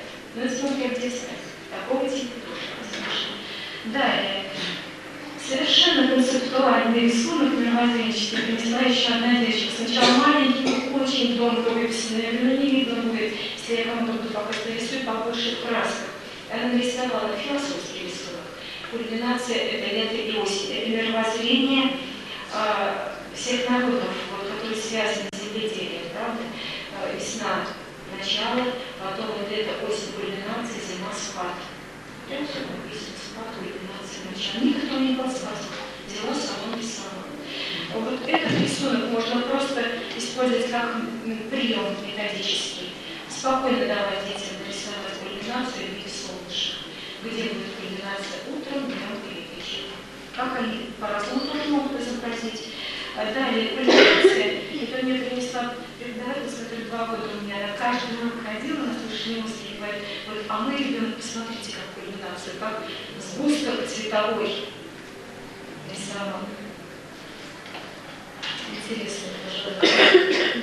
Когда мы слушали охоту из концерта Вивальди, то я попросила тоже детей нарисовать вот такой вот осенний рисунок, чтобы пространство в нем было слышно. С помощью родителей иногда. Девочка нарисовала, правда, мелкий рисунок, но очень много деталей. Так же, как и в звучании концерта, когда стоит солирующий скрипки, мы видим детали вот эти, видим вот эти детали. Вот сюда глаз наш взор устремляется, вот сюда вот устремляется, сюда. А в целом панорама. Выше, ниже, далеко, близко, плотно, прозрачно. И когда в прошлом году, вот я тоже показывала, открытую давала, в 1 классе дети рисовали, какой было дать весну, там мы слушаем весну, первую часть мы на уроке послушали, а 2 и 3 я попросила дома послушать, самим, но задала вопросы при этом. Во 2 части похоже на беседу звучания. Если это беседа, то сколько голосов между собой на беседу? И какого характера? А в 3 части я попросила просто опять-таки вот такое пространственное ощущение передать. И сделали. А вот необычное звучание охоты. Там прямо охота, прямо вот эта фанфара, слышна, вот он город. Вот. И пластика ритмическая. А вот здесь вот прямо пуантилизм. Дети так чувствуют, точками все делают. А сливается все красочное световое пятно. Это не совсем понимаете, конечно. Кстати говоря, вот на рисунках, которые на этой неделе, буквально на 2 недели, мне дети принесли по пьесе «Снег танцует», почему-то почти у всех получилось, как у импрессионистов, точками сделано. Ну, это же снежинки. И все точками, очень точками. И я им, конечно же, сказала, что так и рисовали художники, которые жили в одной стране, в одно время свободной весны. Вот из маленьких точечек они создавали фигуры, рисунки, не линии, а точками. Близко ничего не понятно, сделать это понятно, да? Какие еще письменные работы? В 3 классе так много танцев, старинных звучит, и так много мы с ними играем. Я им, значит, отстукиваю ритм, они должны узнать. Я им рассказываю признаки, они должны узнать. Я им могу наиграть или поставить, они должны рассказать признаки, узнать, что это за танец. А потом я говорю, ну, пожалуйста, делайте кроссворды. А кроссворды у нас с начала 2 класса уже есть. Вот приносят такие кроссворды, такие, самые разные, как могут, так и делают. Может, даже и не все приносят. Но кто приносит старую 5, кто не приносит, не старую 5. Это наказание, не старую 5. Принесешь, заработаешь, тогда поставлю. А кроссворд это вообще очень интересно, кажется, дело. На первом же уроке, во 2 классе, я предлагаю свой кроссворд, а сейчас уже не свой, а тот, который дети мне добавили уже других вариантов. Самое интересное, как они объясняют слова, которые вписаны в кроссворд. Что такое ла? Здесь от обратного мы идем. Я еще с 1 класса старалась приучать. Если говорим, произносим какие-то ученые слова, и запоминаем их, и знаем, к чему они относятся. Вроде, лида, ла, знаем это очень. Это очень страшное слово. Оно никак что-то не укладывается правильно. Вот, фактура даже укладывается. То даже в 1 классе я их приучаю. Не задаю вопрос, а что такое динамика? Я говорю, а сила звучания музыки, как научным словом, ученым, как сказать? От обратно. И это помогает потом в кроссвордах. Они потом уже сами пытаются. Не могут и ищут в справочниках. И потом записывают. Что еще? Да, вот по поводу их сочинений. Очень важно разбудить вот этот вот творческий механизм и делать это надо с 1 же урока. И какой благодатный материал колокольный сможет. Мы попробуем даже с детьми, если получится завтра, с неподготовленными, тоже сразу импровизировать. Не знаю, что выйдет из этого. Итак, надо вот этот механизм завести. Каждый ребенок что-нибудь может симпровизировать. Здесь, вот как Егор говорил, здесь особую ценность представляет не продукт творчества, а процесс овладения музыкальной речью. Вот что важно. Иногда дети не понимают, что такое сочинить. Иногда они приносят сочинение, а оказывается, это уже кто-то на них сочинил. И вот сейчас я хочу дать вам послушать сочинение детей. Одни из них.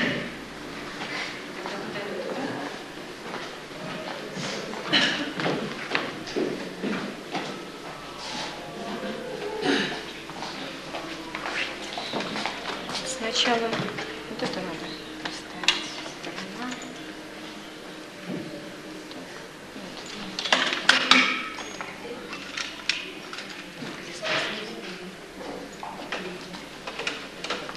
Первое, сейчас я сначала только предварю то, что будет звучать. Стоит не там, где нужно. Да, стоит где нужно. Сочиняли дети 1 класса, но это еще в музыкально-педагогическом колледже. Дети, которые был подготовительный класс, подготовка была у них, и уже они почти 3/4 занимались фортепиано, почти все. Тема ключевая — интонация. Мы, конечно, подходим к этим сочинениям с помощью многих заданий творческих. И вот в конце концов все эти творческие задания соединяются в сказке музыкальной. Они должны передать смысл сказки, сюжет сказки, характеристику героев, попытаться через интонацию, через пластику. При этом они, конечно, и рассказывают сказку. Но вот воплотить характеристику героев и события, попробовать. И получилось. Сейчас мы слушаем сказки, которые были сочинены 10 лет тому назад. Вот, детьми из колледжа. Первая сказочка «Красная шапочка» целая обойма. Первая «Красная шапочка». Слушай, погромче, наверное, надо. Там чуть-чуть не сначала. Я запою песенку.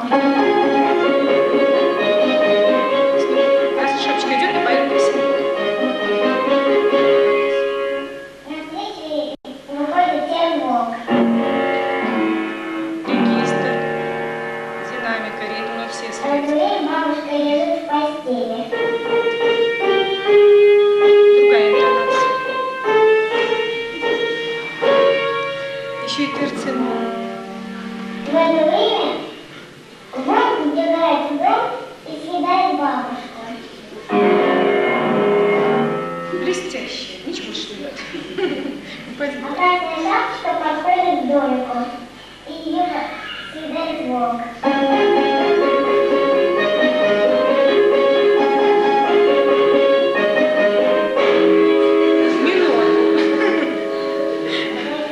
Мимо проходят охотники. Очень похоже, но работа с темой же.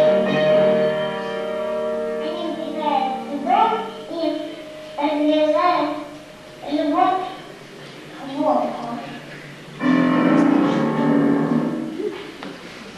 И оттуда выходит веселая красная шапочка и бабушка. Ускорение прямо в финале. Все похоже, как в сонате симфоническом цикле. Вторая красная шапочка сейчас делаем. Пономарёва Оля, Мария искусница. Мария искусница.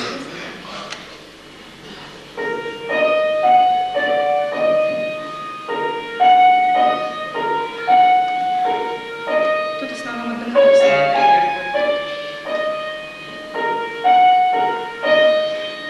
Морской царь.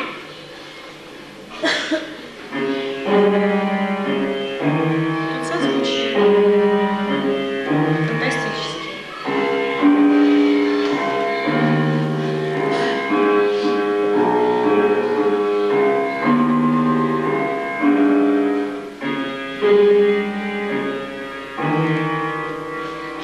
Солдат. Отпадные интонации.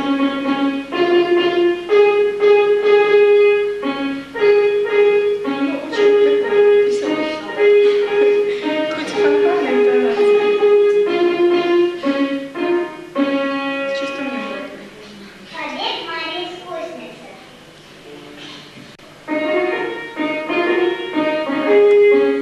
Что там внутри? Побег. Видит морской царь, как она бегает.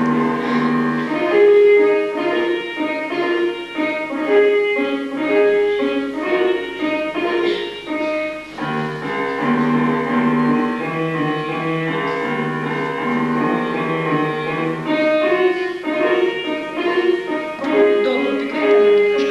Мария искусница дома.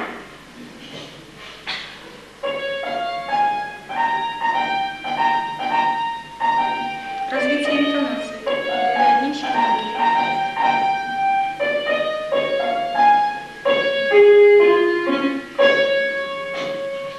Все. Не то Алешин, Маша и Медведь. А вот сейчас вы слышите знакомый. Маша отпросилась у дедушки и бабушки погулять в лес и пособирать грибы.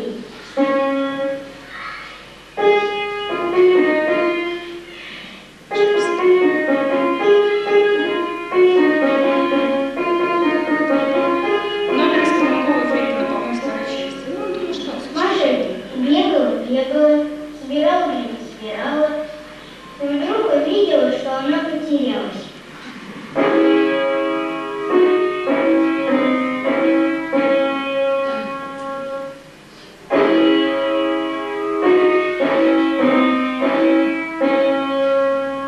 Вдруг она увидела полянку.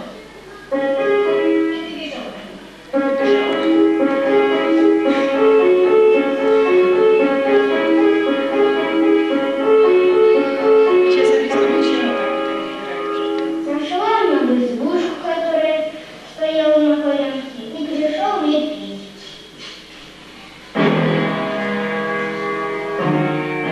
А теперь Кашка потерялась. Работа с темой тоже. Не повезло сегодня другое. Ну, можно даже остановиться, там дальше будет еще один вариант красной шапочки. На самом деле я не прикасалась ни к одному звуку, ни у одного ребенка. То есть они полностью сами все сочиняли. И даже записали многие свои сказки. Единственное, что было, конечно, целый ряд подготовительных упражнений, игровых заданий, творческих заданий на протяжении слушания музыки. Это первое. Второе, я у них же сама вела сольфеджио. И мы с ними в первом классе сочиняли и получали тоже очень много творческих заданий. В первом классе сразу же мы играем, сочиняем с басом тоника доминанту, потом с аккордами, а потом с фактурой. По крайней мере, как у Шатковского марш, вальс, полька, песенка. в таких типах фактур. Поэтому они уже вот эти вот аккордовые сочетания нащупали, они их используют в своих сочинениях. А в принципе не касался. Да. А те сказки вы сами предлагали или не сами выбирали? Они выбирали, я сказала, любые сказки. Я начала перечислять. Один мальчик однажды сочинил на курочку рябу. И вот хорошо все герои думают, как же яичко снесет курочка. Потрясающе, что-то он такое сделал, я даже не поняла, я его не записала. Но снесла курочка, яичко в звуках, это было слышно. Вот разбилось, это понятно, но вот снесла. Вот как он это сделал, не вспомню до сих пор. Но получилось. Это они вот 3 четверти проучились и уже можно это записывали сами, да? Это те дети, которые имели подготовительные классы, у которых я сама вела сольфеджио. А вот сейчас я работаю с разными детьми. У меня есть дети и без подготовки. И вот вы увидите на видео, будет девочка играет свою сказочку, Снегурочку. Она только с начала 1 класса начала учиться, но мы тоже, она же на сольфеджио у меня, может быть, поэтому тоже у нее получилось довольно приличная сказка. Но у меня в этом году и в прошлом году много было, буквально 6 групп по слушанию музыки вот с прошлого года, с 1 на 2 класс перешло, и там каждый раз дети, и не все могут сочинять. Одна девочка сочиняет всегда, и много, и очень интересно. Например, на тему интонации, когда мы интонацию ламента, и даже слово говорю, это страшно, я говорю, не запоминайте, они специально запомнят еще. Вот. Ну, интонация вздоха, плача. Практически попробуем сделать. Тут опять-таки игровая модель Надежды Александровны Сорокина предложила «Зайку бросила хозяйка» на мотив малой секунды. И она начала играть так жалобно, и все из малых секунд, но только в стиле чуть ли не серийной музыки. Вот у нее как-то по всем звукам прошло, потом только начали они повторяться.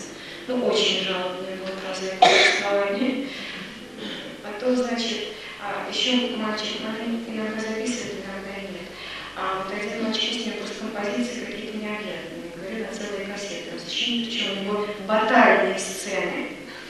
И одни с другими сталкиваются, действительно, это вот медитационно даже надается очень долго, и дерутся долго. В общем, тут надо, конечно, формообразующие элементы носить.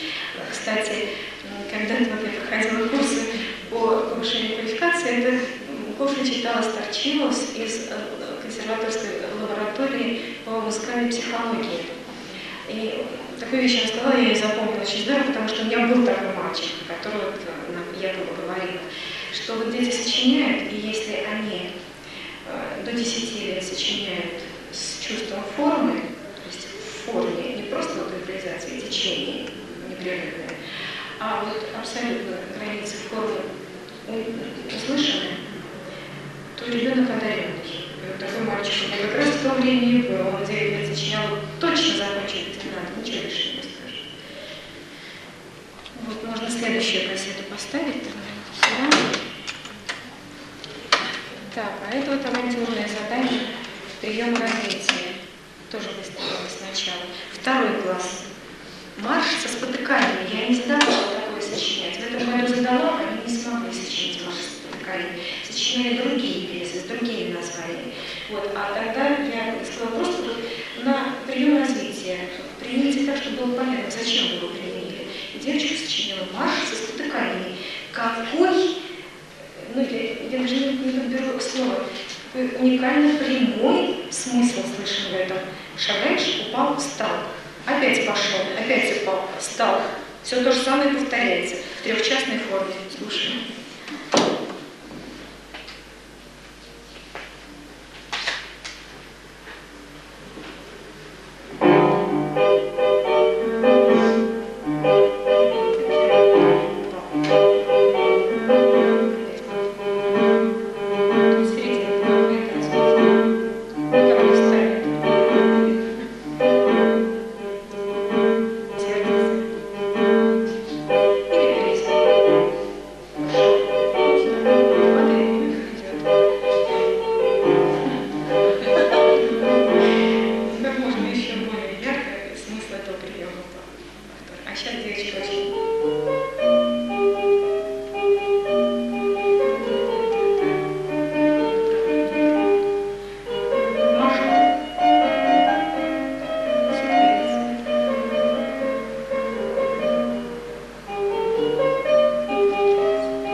А дальше техническое освещение. В обратную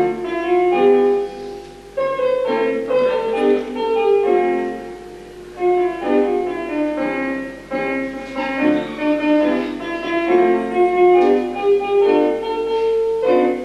Получите, пожалуйста, захотели прием. Остановить. Она почему-то назвала веселье, я бы сказала, нудный урок какой-нибудь или нудный рассказ. Вот, это то, что я хотела сегодня сказать. Послушаем, да?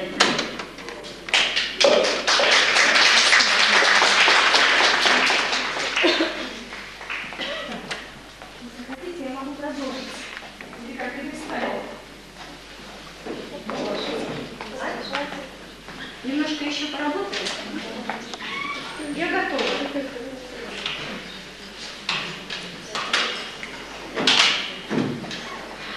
Итак, вот сам процесс овладения музыкальной речью представляет собой особую ценность. А продукт творчества нужно, насколько получится. Только поощрение. И опять же, мы несем, конечно, успеваем послушать, как много индивидуальной работы получается. И, конечно, дети обижаются, страшно, что не дается играть пьесы, не дается играть сочинения. Я говорю, я тоже хочу сыграть сочинение. Ну, давайте другой раз. В общем, как-то и так приходится уговариваться. И теперь по поводу письменных работ. Поскольку новый подход и новые приемы, и в частности, вот этот прием, что при объяснении нового материала мы отталкиваемся от сочинений, от пьес из исполнительского репертуара, от уже знакомых произведений. Это все позволяет обратиться к коротким письменным работам. Это вот то новое, что сейчас прорабатывает методический кабинет. И то, что вот, как бы пытаются ввести новую методику преподавания музыкальной литературы.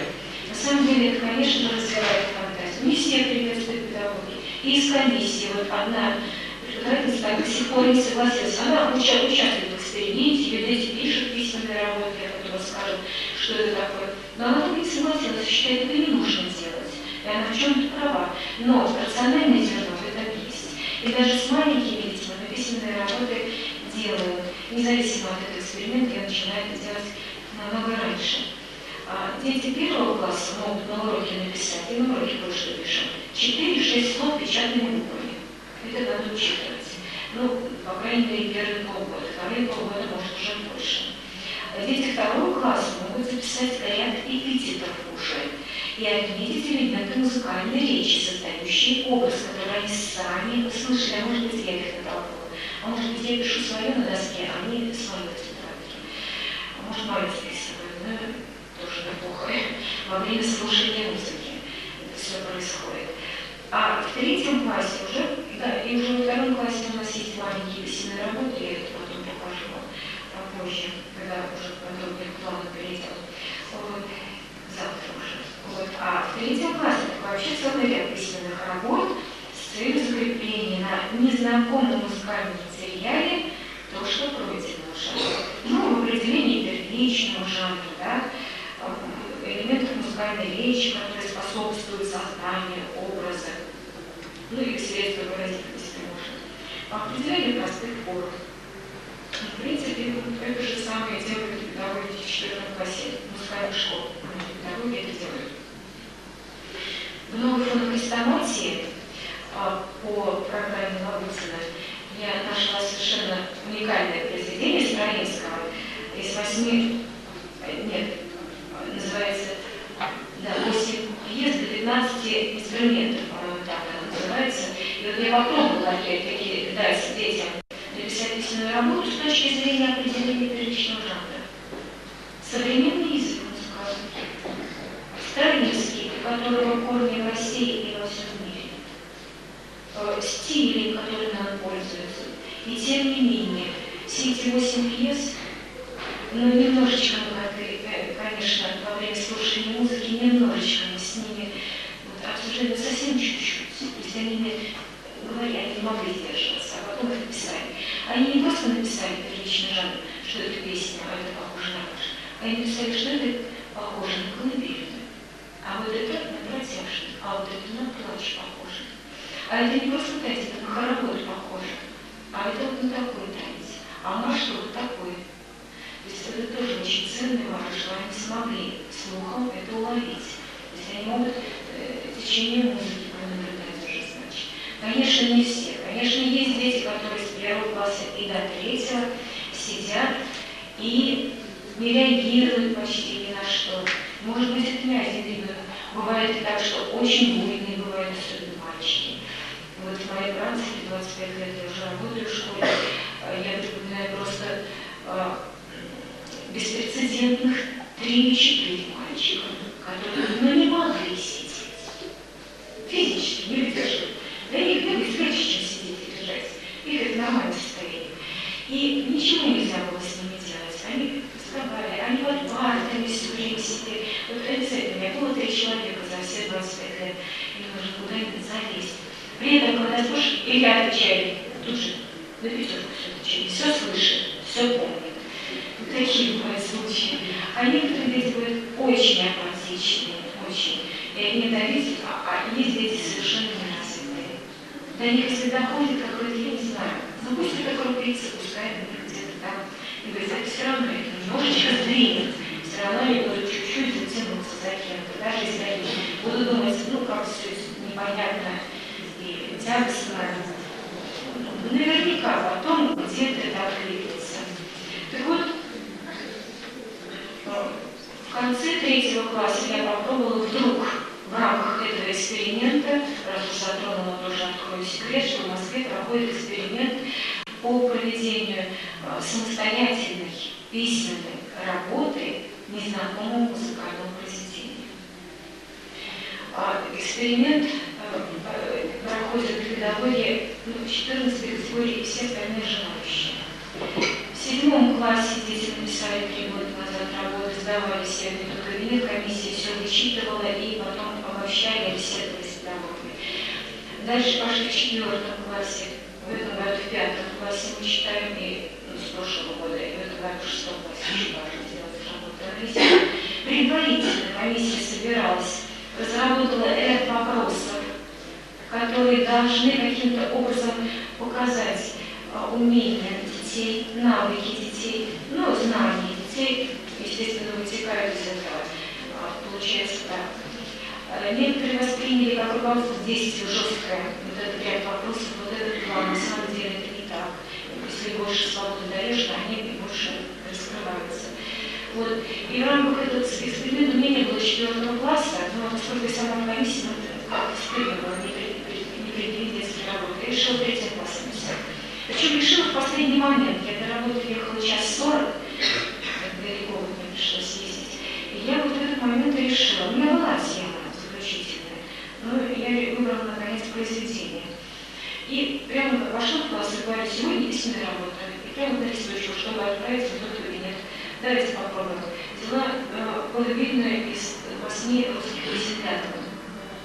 Как оказалось, пример очень непростой. Для 3 класса, в принципе, музыкальный язык понятный, первичный жанр понятный, приемы развития понятные. А вот форма, вот это все и выяснилось. Но был очень интересный результат. И для меня тоже. Потому что я название, конечно, не сказала. Я задала ряд вопросов к 1 прослушанию, к 2 и к 3. 3 прослушания. И они пытались как-то вот осмыслить то, что услышали, исходя из этих вопросов. И, значит, получилось, что они слышали, что это похоже. Интонации, колыбельные все слышали. Прием развития, повтор, изменения, варьирование все слышали. И это, я задала вопрос, а вот если вы слышите какой-то прием развития, он подходит к той теме, которая на что-то похожа, на что она похожа, спросила, да? Он подходит к этой теме, к приему развития, да. Но характер, там все. Но зато форму, там как бы строфическая, да, форма, варьированные строфы. Они в буквах пытались написать, должно было быть А1, А2. Они написали А1, Б, большинстве. Ну, где-то вот 3 работы. Некоторые, правда, написали, сейчас не вспомню, не буду сочинять, но в основном такие были. И когда я начала читать их работы особым зрением, а вот как читать детские письменные работы, разговор особый, и темы для аналитического труда, потому что надо читать не то, что написано, а понимать то, что подразумевал ребенок, когда написано. Я все поняла, они оказались правы. Потому что, как и часто бывает в музыке, форма, то есть схема, то есть конструкция не совсем совпадает с логикой динамического и эмоционального развития. Логика развития динамического эмоционального, которую они почувствовали, это очень ценно. То есть они сумели наблюдать по содержанию. Она говорит о том, что было маленькое вступление, вы слышали, а дальше первая строка, или первый куплет они назвали. И второй куплет, он очень похож на первый. Ну, как бы продолжает даже разделить трудно, один. А вот дальше идет опять как бы тема вступления, и третий куплет отделен во времени, да еще отделен регистр другой высокий, то есть получается характер и образ другой. И они поставили поэтому. Правы? По-своему, конечно. Вот. Ну и, конечно, название почти все. 24 человек, но, по крайней мере, там было 2 или 3 работы такие вот отвлеченные названия, даже щенок был, оказывается, это тоже имеет смысл. Вот этот образ какого-то вот железей, там, чего-то приласкать, прибалует, что время тоже интонация. А один мальчик ночной озеро сказал, а в основном все колыбельные, сказать, что это похоже на колыбель, может быть, это. Вот во что эта презентация вылилась. Ну и вот в заключение хочется опять вспомнить слова Лагутина, такого обобщенного разговора, что на самом деле каждый раз я убеждаюсь, и бывают случаи, когда я еду домой и мучаюсь от того, что урок получился скучный, не такой, не дал того результата, который ожидал, не отреагировали, не зашиблось. Вроде бы вот, сколько уже нет, да? Вот не получилось, даже вот в таких ситуациях оказывались. И не раз, когда я сама недовольная, может быть, это нормальное состояние, должно быть так. Вот. Но Александр Иванович Лагутин просто говорит, что хороший современный урок – это своего рода педагогическое произведение, где расчет и вдохновение выступают в неразрывном единстве. Вот. Относится ко всем, и ко мне тоже ко всем. И вот далее, значит, идет тематический план 1, 2 и 3 класс, потом, сейчас, завтра, да? Устали, конечно. Я вижу, что маленькие дети уже пришли в 1 класс. Правильно я поняла, да? Вы 10 минуточек потерпите? Молодцы. Тогда 10 минуточек мы немножечко со взрослыми побеседуем, чтобы предварить наш с вами урок. И прежде всего, я очень кратко, в тезисах, еще раз хочу изложить вот тот путь, который предполагается пройти по предмету слушания музыки, как его пройти и почему. Несколько тезисов со вчерашнего дня, чтобы это было в стройной системе и было понятно, почему такие методы, куда мы идем, какая цель. Значит, слушание музыки. Первый тезис – это формирование культуры музыкального восприятия. Как вы поняли, это уже не сумма знаний в первую очередь, не изучение чего-либо, а вот именно формирование культуры музыкального восприятия. Для достижения этой цели необходимо широко использовать жизненный опыт детей. Вчера мы об этом говорили. Конкретно это будет чувственное, эмоциональное восприятие. И, собственно говоря, весь их жизненный опыт, включая знания из общеобразовательной школы, а также всевозможные сравнения и аналогии, речевые, двигательные, пространственные.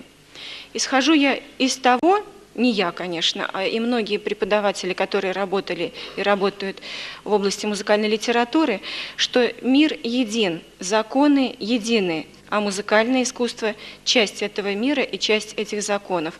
Как вы помните, это было еще провозглашено в античности. И музыкальное искусство стояло в ряду наук естественно-научного ряда. В школе обязательным был предмет, вот в Древней Греции музыка, и он стоял в ряду математика, астрономия и музыка. Один цикл, а другой цикл гуманитарный. Поэтому вполне логично использовать любые сравнения, любые аналогии и воспринимать музыкальное искусство как часть единого мира, и законы этого мира отражаются и в музыкальном искусстве, и науке, естественно. Это двойное такое понимание. Следующий тезис.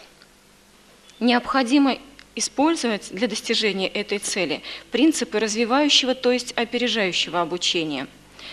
Что это все в себя включает? Используем то, что еще не умеют дети делать, но будут уметь. Не надо этого бояться. В связи с этим, я вчера не подробно сказала, вот еще упомяну, есть такие понятия зона ближайшего знания и зона дальнего знания. Вот очень многое из зоны дальнего знания мы употребляем на этих уроках не для того, чтобы принести сложный материал в маленький возраст, в младший класс, совсем не для этого, а для других целей, чтобы была более полная картина восприятия, более целостная картина восприятия, что характерно для младшего возраста. Как я упоминала, Карл Орф и многие теоретики используют эту методику, поскольку отталкиваются от практической деятельности. Умею и в силу этого знаю. И, конечно же, мы должны понимать, что не сами по себе теоретически сложные понятия присутствуют на занятиях с маленькими детьми, а вот именно надо такую систему выстроить, когда из маленькой точки мы можем видеть целое здание, как бы, да. Очень часто, вот я уже называла, какие-то вопросы этому способствуют, какие-то приемы методические способствуют, ну а один из самых распространенных – обобщение через жанр, поначалу через интонацию обобщаем. Задача, мы говорили о целях, теперь задача – обучать слуховому наблюдению, по словам Асафьева. Но все-таки нельзя забывать, что слуховое наблюдение, слуховое развитие имеет своей конечной целью, опять-таки, эстетическую цель. Научить воспринимать художественную сущность музыки, ее содержательность. Опять возвращаемся к эмоциональному переживанию, к чувственному восприятию. Какие методические приемы применяем? Первый из них, очень важный, поменьше давать готовых определений, побольше вызывать на это детей. Систему вопросов, подводить к ним, метод наведения по Лагутину, как угодно можно назвать. Готовых ответов не надо давать, а вот именно путем живого наблюдения подводить к ним детей. Вот попробуем на сегодняшнем уроке этот метод применить. Следующий метод – широко использовать сравнение одной музыки с другой. Дети делают это с удовольствием, поскольку музыка запоминается, она звучит из урока в урок, мы постоянно возвращаемся к тому, что слушали, и поэтому у них аналогии очень часто возникают. И вот на том видеоуроке, который я вам, наверное, или сегодня, или завтра дам посмотреть, вы увидите, как это происходит вот на уроках с детьми, с которыми я работаю постоянно. Далее, одного наблюдения недостаточно, необходимо насыщать урок практическими и игровыми действиями. Об этом вчера мы говорили, о важности этого метода. Следующий метод – развитие творческих навыков. Постепенно формировать вкус к сочинению. Как это делать, сегодня мы тоже поговорим. Но цель сочинения, об этом надо помнить, цель сочинения детей не в творческой продукции, а в самом процессе овладения музыкальной речью. Еще один из важных методических принципов – на старом музыкальном материале изучаем новые темы. Мы смотрим на них каждый раз и слушаем новыми ушами, смотрим новыми глазами, то, что уже знакомо, но старую музыку, и мы в ней видим что-то новое. А на новой музыке, на новых примерах закрепляем то, что уже знаем. То есть применяем практически, пытаемся применить практически свои знания. Вот это очень важный момент, он и творческий момент, кстати. И вот этот принцип – один из важнейших принципов развивающего, опережающего обучения. И последнее. Получается, что у нас с вами не информативный способ обучения, а проблемный метод – постановка поисковых задач. Сюда же входят и вопросы ловушки, и игровые модели, о которых я говорила. Поподробнее программу первого класса мы с вами обсудим позже, поскольку ребятишки уже пришли, и ждать им, конечно, не хочется, чтобы они не устали, я начну сразу с ними урок. Я попрошу сюда подойти всех детей, которые хотят сегодня показать, на что они способны, как они слушают музыку, любят ли они это делать. О, вас и не так мало.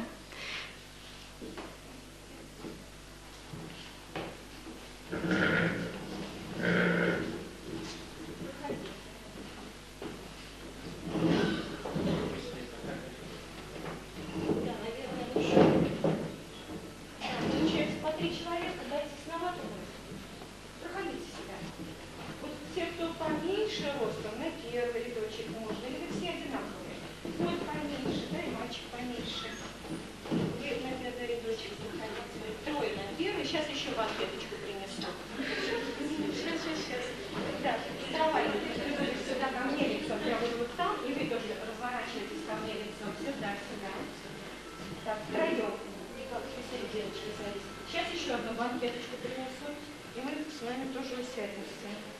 Как только поудобнее это сделать. Давайте мы сюда сейчас приставим для вас банкеточку. Да, можно было бы и стульчики. В принципе, 2 стульчика, но если принесут. А доску мы чуть-чуть передвинем. Это наша такая смешная доска.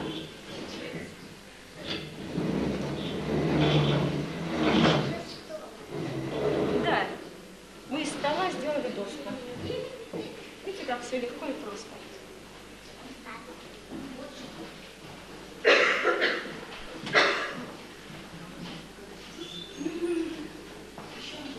Еще один стульчик. Можно посадить на стульчик, на банкеточку еще. Принесли банкеточку. А можно тогда сюда, да? Далековато будет, наверное. Знаете, а может быть вот один стул? Вот это вот сюда.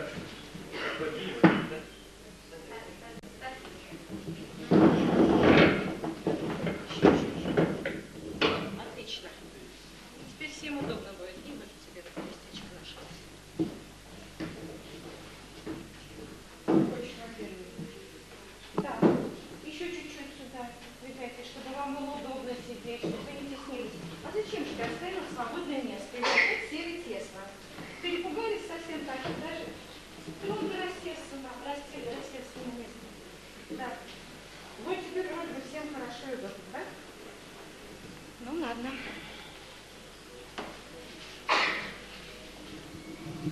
Пока вот так повернем.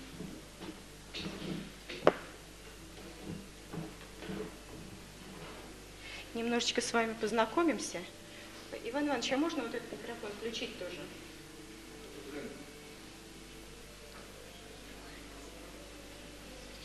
Сейчас включится микрофон. Вот, уже пошел звук. Только это очень сильно. Сейчас посмотрим. Не звучит. Как он? Слышен? Нет, пока ничего не... Сразу сильно очень. Вот, сейчас нормально. Чтобы не звенело. Как вас много пришло, как я рада вас всех видеть. Мне говорили 4 человека, а вы такие смелые, оказывается. Аж 8 человек у вас пришло, да? Да. Давайте немножечко мы посмотрим друг на друга, познакомимся. Я в ваши глазки загляну, какие они у вас все хорошие, замечательные. И все вы учитесь в 1 классе, правильно, да? Или есть второклассники по музыке? Ты во втором? Нет, я первый. Нет, вот именно по музыке. В 1 классе все, да? 1 год обучения и без подготовки. С подготовкой. И такие ребята есть. Поднимите руку те, кто из вас играет уже на фортепиано. Все на фортепиано. Да. Так. А ты на каком инструменте? Я тоже на фортепиано, только немножко не умею. Чуть-чуть еще надо поучиться. А ты на каком? Я тоже на фортепиано играю. Ну, еще поучиться хочется, да? Вот не сразу. Хорошо. Значит, вы уже достаточно опытные, раз даже на клавишах умеете играть, достаточно опытные музыканты. Вот теперь я хочу вас спросить. Сейчас 2 четверть. Наверное, в 1 четверти вы уже сдавали зачеты какие-то, да? Уже разучивали пьески. А какие вы пьески играете? Какие ты пьески играл? На зачете или просто вот какую пьесу ты лучше всего, как ты считаешь, играешь? Больше всего моя самая любимая песня «Полюшка поле». И ты ее играл на зачете? Да. Отлично. А у тебя какая? У меня на зачете была пьеса «Прелюдия» играла. Не помнишь, кто написал, да, композитора прелюдию? Бах. А, прелюдию Баха? Как серьезно? А у тебя? Я играла, не помню сейчас. Ну, что ты играла, да? Так, вот прелюдия Баха, «Полюшка поле». А кто еще помнит, какие пьесы он играл и может даже и сейчас сыграть? Я играла пьесу «Там за речкой, там с перевалом». И тебе она нравится очень, наверное, да? Песенка, мне кажется, это тоже песня, так же, как и «Полюшка поле». А ты тоже играла, да, что-то? Я тоже «Полюшка поле» играла. Так. А еще от тебя не спросила. Не вспомнишь? А ты вспомнила, да? Я играла Песенку «Цыплятки» только на фортепиано. А сейчас можешь сыграть песенку «Цыплятки»? А как тебя зовут? Сардана. Сардана. Ребятки, если я вдруг буду забывать вот ваши имена и вообще их еще пока не знаю, вы мне будете напоминать? Меня зовут Наталья Анатольевна. Если вы тоже не запомните, я вам напомню, когда нужно, ладно? Сардана, сыграй, пожалуйста, как у тебя получаются твои цыплятки? Что они там у тебя в звуках будут сейчас делать? Давайте послушаем. Подожди, давай сядешь, хорошо. Сразу прям играть можешь, да? Даже садиться тебе не обязательно. Хорошо, удобно сядешь. Хорошо? Ну, давай.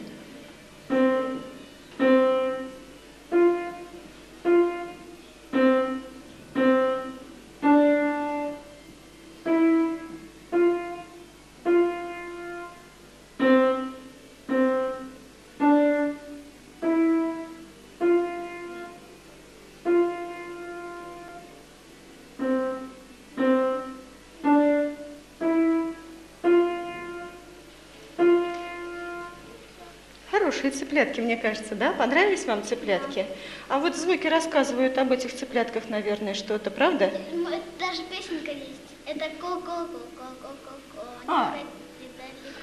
Ага. Они, значит, разговаривают с нами, цыплятки, да? А они могут двигаться? Вот в звуках это слышно, что они двигаются? Передвигаются? Как-то в звуках это все слышно, интересно. А давай ты нам сыграешь тоже. Сможешь, Полюшка, Поле сейчас сыграть? Давай. Как тебя зовут?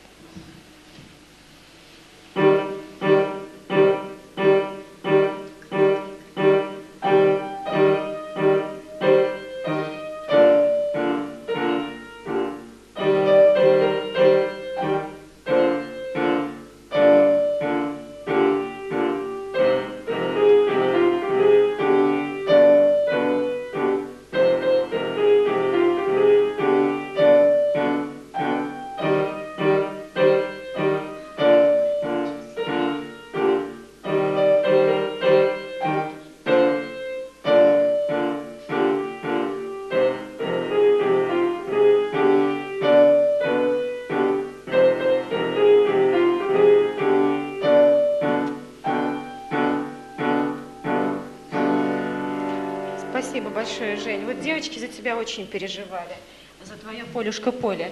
А вот интересно... А? Вспомнила. Вспомнила, что ты играл? Старинные часы с кукушкой. Еще раз? Старинные часы с кукушкой. Такую пьесу играла, да? Сейчас мы с вами вот про Женину пьесу немножко поговорим. Она отличается от того, что звучало у Сарданы? Нет. Да. Отличается? Вот ты считаешь, что никак не отличается? Вот точно такой же характер, настроение? Нет, Вообще... просто... Еще не придумала слова, да? Ну давайте подумаем вместе. Вот у Сарданы цыплятки вы мне сказали... Мне кажется, отличается, потому что у Жени был как, громкий очень звук, и она играла по мелодии, можно сказать... Отрывистыми звуками, да? Еще что-то? И потом она еще так медленно играла, а он так быстренько все играл. Смотрите, как много заметила. Еще там было форте, а у ней было пиано. Ну надо же, какие наблюдательные ребята. А вот еще я вас спрашивала, что цыплятки делают? Они с нами разговаривают, вы сказали, еще они двигаются. А вот Полюшка Поле, здесь звучит уже не просто разговор, а мне кажется... Там марширует. Марширует, оказывается. А вот в цыплятках был только одна мелодия, один голос. Вот то, что они с нами хотели разговориться, да? А здесь в этой песенке был не один голос. Один голос, вот Сардана говорит, маршировал, а другой голос верхний. Пел песенку, правда? Мы называем то, что поется, вот напев основной, мы с вами будем называть, и вы называете это мелодия. Правда? Вот то, что хочется спеть, то, что содержит в себе вот что-то важное, ценное. Согласен, Жень? Да. Значит, цыплятки у нас шагали только одним голосом. А Полюшка Поля здесь был и голос, который поет и разговаривает с нами, и голос, который марширует и сопровождает мелодию. Аккомпанемент — такое длинное слово, непонятное и трудно запоминаемое, но все-таки, может, вы это слышали и запомните тоже, да? Так, а вот еще как тебя зовут? Таня. Таня. Сыграет какую песенку? Старинные часы с кукушкой. Старинные часы с кукушкой. Ну давайте еще послушаем.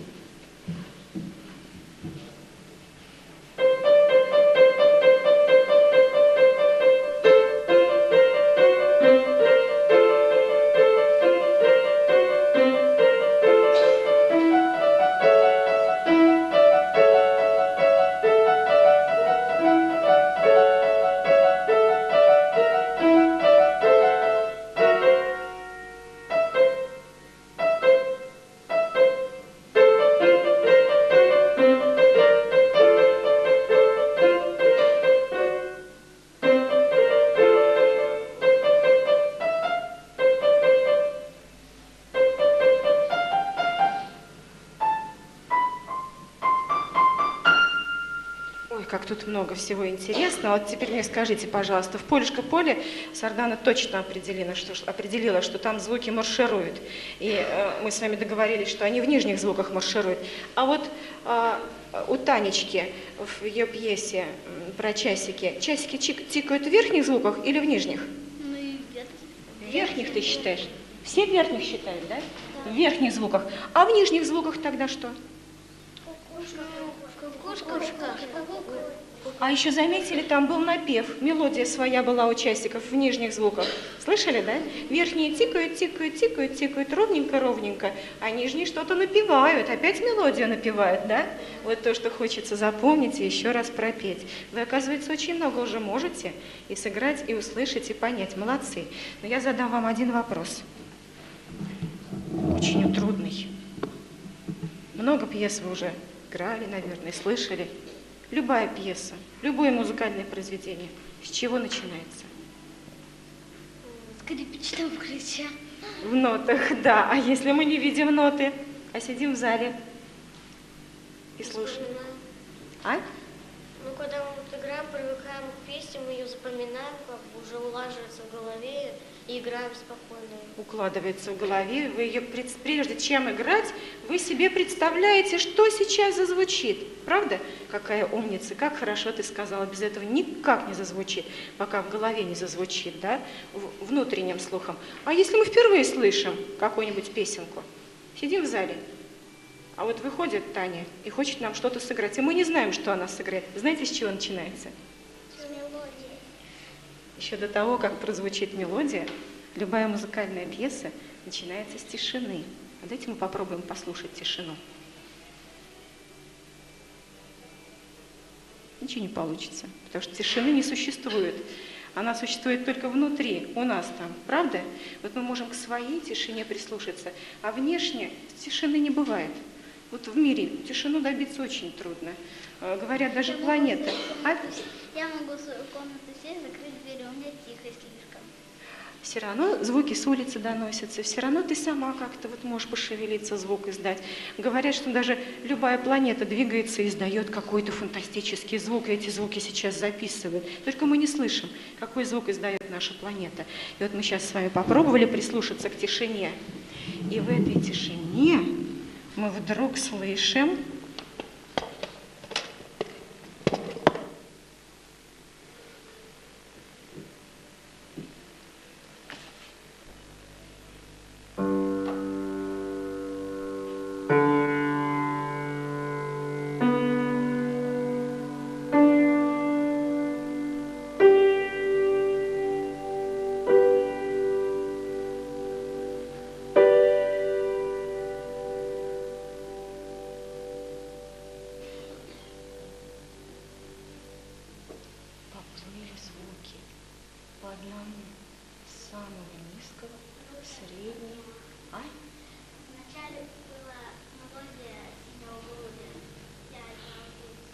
Ты думаешь, что это именно та мелодия? Очень интересный вариант. На самом деле это другая мелодия. Причем не с начала, а с конца. Это тот самый... А я вообще играла поочередно по одной ноточке. Сначала были низкие звуки, да? Потом куда они двигались, вниз или вверх? Все выше, в средние звуки, да? Потом высшие звуки, а потом все вместе. А может быть, вы даже это слово знаете, когда звуки все вместе звучат? Нет, вот 3 звука одновременно я сыграла. 3 звучия, а вообще из 3 звуков называемый аккорд. Молодцы, кто-то правильно сказал. И это слово я запишу вот здесь. Ну, конечно, первое слово мы должны написать мелодия. Основная мысль, основной напев. А вот в мелодии много разных звуков бывает, да? Бывает, что они соединяются и звучат одновременно все. Аккорды. А сейчас я вам сыграла окончание пьесы, а сейчас мы с вами услышим какой-то напев, основную мелодию из этой пьесы. Пока не говорю, какая.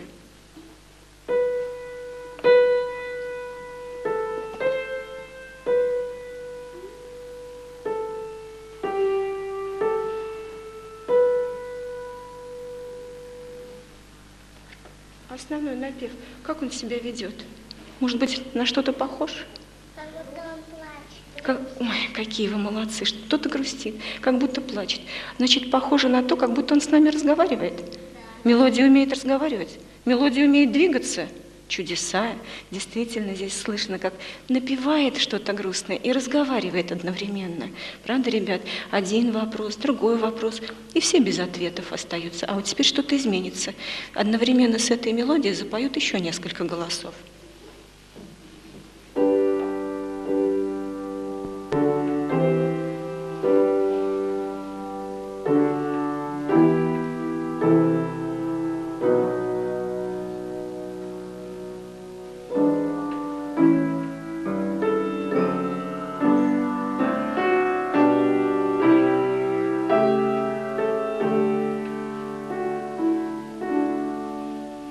Можно закончить на этом или нет?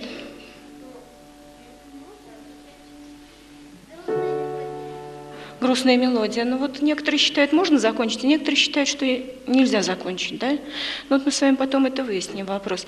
Опять к мелодии добавилось несколько голосов, они звучат одновременно. Это называется аккордами. Скажите, а характер мелодии, вы говорили, она о чем-то нам рассказывает, о чем-то грустном. Напевная речь. А вот когда я добавила несколько звуков, получился аккорд, изменился характер мелодии? Или точно? Какое-то произведение. А вот скажите, это стало звучать резко, крикливо или как-то строго, величаво? Как это стало звучать? Мягко. А еще как? Какие-то слова подходящие найдутся? Вот подходит слово «строгая» стала мелодия? Не подходит? Я так старалась, у меня ничего не получилось. Все равно она звучала мягко и печально, да? А вот мне кажется, что все-таки она звучит строго и величаво, благодаря вот этим аккордам. Если бы я сыграла без аккордов, немножко по-другому, и характер у нее был бы немножко другой. Вот так, например.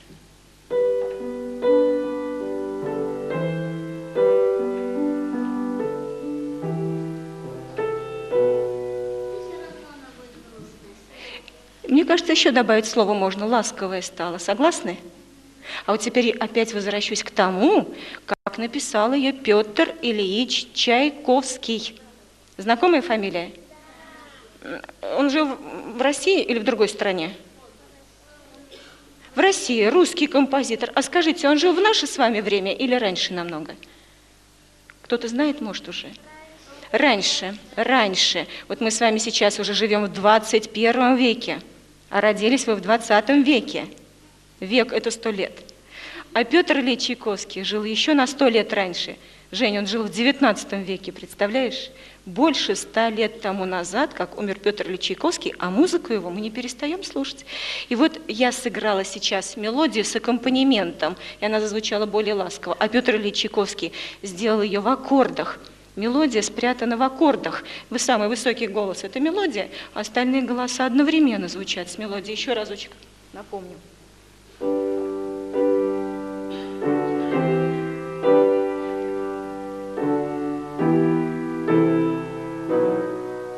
А так ведь поют хором.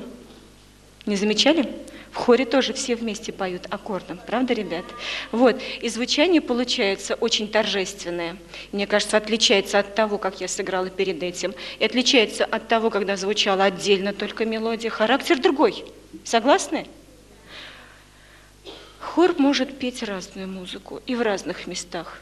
Иногда хор поет в церкви. И у вас я проезжала в городе и заметила одну церковь, мне сказали, еще одна церковь есть, и даже колокола заметила. А давайте мы с вами послушаем, а что же дальше будет происходить, какие музыкальные события? Кто-то из вас сказал, не может закончиться вот на том вопросе, на котором я остановилась. Здесь, да, действительно есть продолжение. И в этом продолжении будет звучать вот не просто ласково, мягко и торжественно, а будет звучать еще более горячо. И вот самую горячую, самую яркую точку, как только вы услышите, сразу тихонечко так раз руку поднимите, ладно? И сразу же опустите. Вот я, конечно, постараюсь посмотреть, когда вы ее поднимете, а вы постарайтесь услышать, где самая яркая и самая горячая точка в звучании. Я играю вторую половину произведения, которое называется, пока не скажу, как Петра Ильича Чайковского.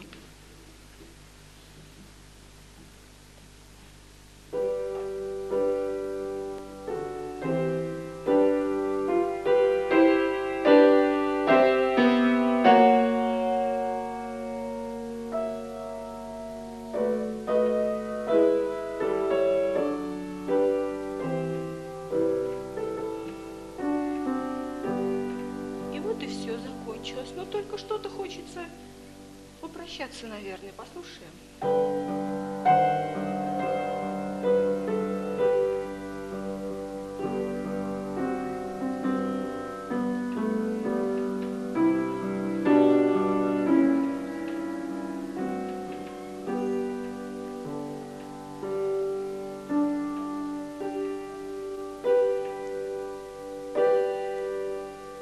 И в конце звучит то, что я вам уже сыграла. Сыграла сразу, сначала. Вот эти отдельные звуки низкие, средние, высокие, все выше. И трезвучие аккорд. Мне кажется, это не просто хор. И Петр Ильич Чайковский даже дал название, которое соответствует тому, что звучит иногда в церкви. Называется это «Утренняя молитва». Другое название здесь в книжечке, но дали другое название позже, а Петр Ильич назвал «Утренняя молитва». Молитва – это разговор не наш с вами. Молитва – это разговор с Творцом, другой разговор. Но слова только произносит такой же мальчик или девочка, как мы с вами. Поэтому они звучат тепло и ласково, и в то же время торжественно и светло. Утренняя молитва. Вы проснулись, еще ничего плохого не сделали. У вас на душе светло-светло, правда? И вот вопрос горячий, самая горячая и яркая точка, вы подняли руку, она и самая высокая. Страшное-престрашное слово есть, которое вот и определяет эту самую яркую, горячую точку. Кульминация. Кульминация. Скажем хором. Кульминация. Молодцы.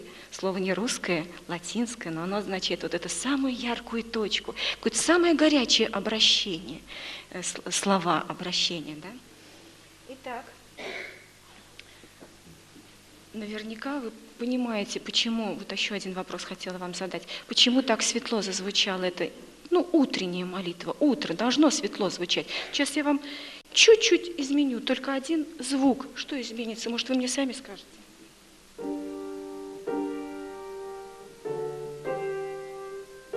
Потемнело? Потемнело. А почему так светло у Петра Ильича Чайковского звучит?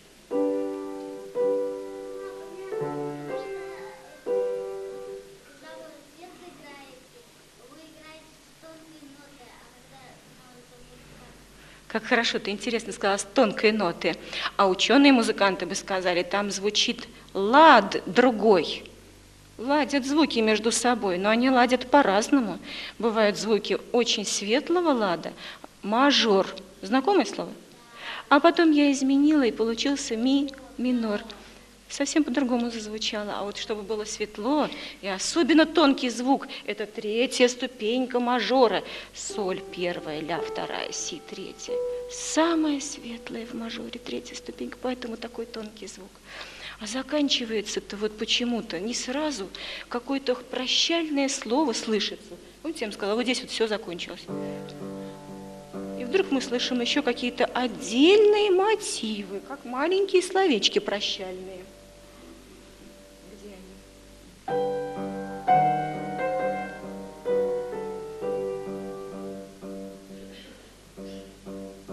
Что-то такое постоянно, ритмично, непрерывно бьется биение пульса в низких звуках. Что-то напоминает.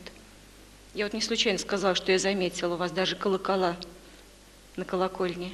Напоминает это звук колоколов? Напоминает. А колокола бывают разные. Бывают большие, средние. Угу. Угу.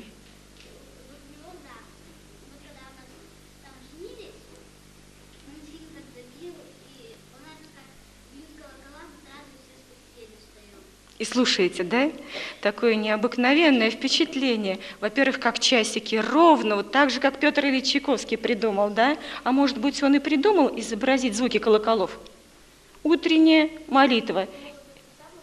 И сам их слышал. Да мало того, в то время, когда жил Петр Ильич Чайковский, утро любого мальчика и девочки начиналось с молитвы и со звона колокольного. Вот как вы сказали, услышали звон и сразу просыпаетесь. И здесь колокольный звон. А теперь тихонечко-тихонечко раз и встали на месте. Сейчас мы с вами будем колокольчиками, разными колокольчиками. Есть большие колокола. И звук у них какой, высокий или низкий? У больших колоколов самый низкий звук. У средних колоколов средний звук. А у маленьких колокольчиков высокий звук, тоненький звук. Совершенно верно. Вот сейчас мы будем большими колоколами, средними колоколами и маленькими колокольчиками. Целый звон должен получиться. А равномерно бьют колокола. Низкие звуки, это будет низкий называться регистр. Даже запишу это слово. Знаете, да? Низкие звуки или низкий регистр. В первом классе я пишу всегда печатными буквами. Регистр. А если были тетрадочки, то вы бы в тетрадочке эти три слова тоже уже записали. Может быть, даже и не печатными буквами. Итак, да? Вот руками, если вы будете мерно раскачивать. Раз, два, три, четыре. Слышно, что это низкие колокола. А теперь средние колокола. Раз, два, три, четыре. А теперь маленькие колокольчики. Раз, два, три, четыре. А теперь со мной. Какие слышите колокола? Показывайте. Гудит звон, плывет. А со мной надо вместе. Равномерно. Жень, не могу дальше идти. Вот. Дальше. Средние колокола ровно-ровно бьют. Молодцы. А тебе и присоединяются. Молодцы, молодцы. Хорошо, опустили руки. Садитесь. Мы с вами сейчас поиграли в колокольчики, в колокола, большие, средние и маленькие. Ну и вы посмотрите, как интересно. Ровно-ровно показывали, как колокола раскачиваются. И точно так же ровно бьется сердце в музыкальных произведениях. Музыке тоже есть свой пульс и свое музыкальное сердце. И это называется пульс или метр. И бьется оно ровно-ровно, как колокола или как часы. А мы с вами знаем, что есть и не только звуки низкие, высокие, средние, не только ровное биение пульса слышно в музыке, а еще и звуки долгие и короткие. Правда? Потому что большие колокола быстро, короткими звуками не могут раскачиваться, они слишком тяжелые. А вот маленькие колокольчики дили-дили-дили-дили-дили могут очень быстро раскачиваться, правда? И посмотрите, как интересно, если мы поиграем теперь в звоны еще по-другому. Бом-бом-бом, самые низкие колокола. Ну, кто бы это у нас был? Вот давайте, раз, два, три, Сардана, Таня и Женя. Попробуйте со мной. Бом. Смелей. Бом. Гудите. Во. А вы вдвоем средние колокольчики. Дон, дон. Еще смелей. Дон. натянуть. Дон. А вы... Смелей, смелей. А теперь мы будем начинать с вами играть в колокольню, в звоны колокольные. Вы будете самые низкие начинать и не заканчивать все время до конца, так и бьет, и бьет. Вы к ним присоединяетесь и одновременно звучите. А потом вы присоединяетесь и одновременно 3 колокола будет звучать. Попробуем? Бом, у вас дон, а у вас диви. Бом, бом. Продолжаете. Дон. Сейчас вы.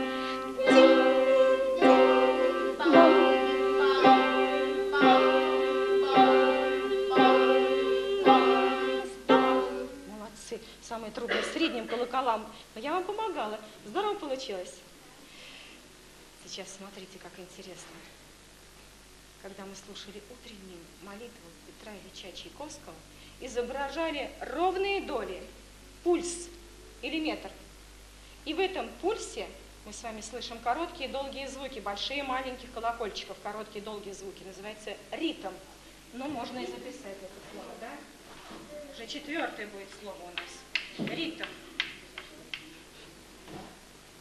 Но когда мы слушаем пульс, мы слышим одни удары сильные, а другие удары слабые. 1, 2, 3. 1. Повторяйте за мной. 3. 1, 2, 3. Вот так было в утренней молитве. Спокойно, размеренно удары били. И считали до скольки? До скольки считали? До 3 считали. А сейчас я вам сыграю песенку, спасибо, которую вы, наверное, знаете, если смотрите «Спокойной ночи». Нет, другую. Нет, другую. И, может быть, вы мне подпоете, только там нужно, бьют удары колоколов, и идет счет до 2. Вот так. 1, 2. 1, да. Молодец, прям читаешь мои мысли. Как я это люблю. Не спрашивать, чтобы они сами отвечали. Я еще не задала вопрос, они отвечают уже. Замечательно получается у нас с вами. Правда, ребят? Смотрите как. Динь-дон. Динь без хлопка. Можете? Покажите. 1, 2. 1, 2. Ровненько. Перед собой, Танечка, перед собой. Вот смотри. Широко не разводите, просто ладошки. 1, 2. Вот и все. Всем удобно. А теперь одновременно будем говорить. И показывать, как бьют часики. Не только колокола слышим в музыке, сердце бьется, как часики иногда. Динь-дон, динь-дон, динь-дон, динь. Завели часики? Динь-дон. Ой, какие хорошие часики. А теперь поем песню. Я пою, если можете, подпевайте, но вовремя должны показать динь-дон, спеть, а показывать, как они бьют, как бьется сердце. Всегда, безостановочно. Часы никогда не останавливаются. Готовы? Ручки. Подпевайте. Взрослые тоже. Есть часы во всех домах. А теперь динь-дон, динь. А теперь слушайте меня. Стрелки ходят на часах. Пойте. Динь. Слушайте. Очень всем часы. Ой, остановились. Часы никогда не останавливаются, Женечка. Еще разочек. Еще разочек. Сначала. Никогда не останавливаются. Вот динь-донкать надо вовремя, а руками все время одинаково пульс показывать. Вот я уже пойму, как вы чутко слышите. Еще разочек попробуем. Поняли уже, что мы делаем?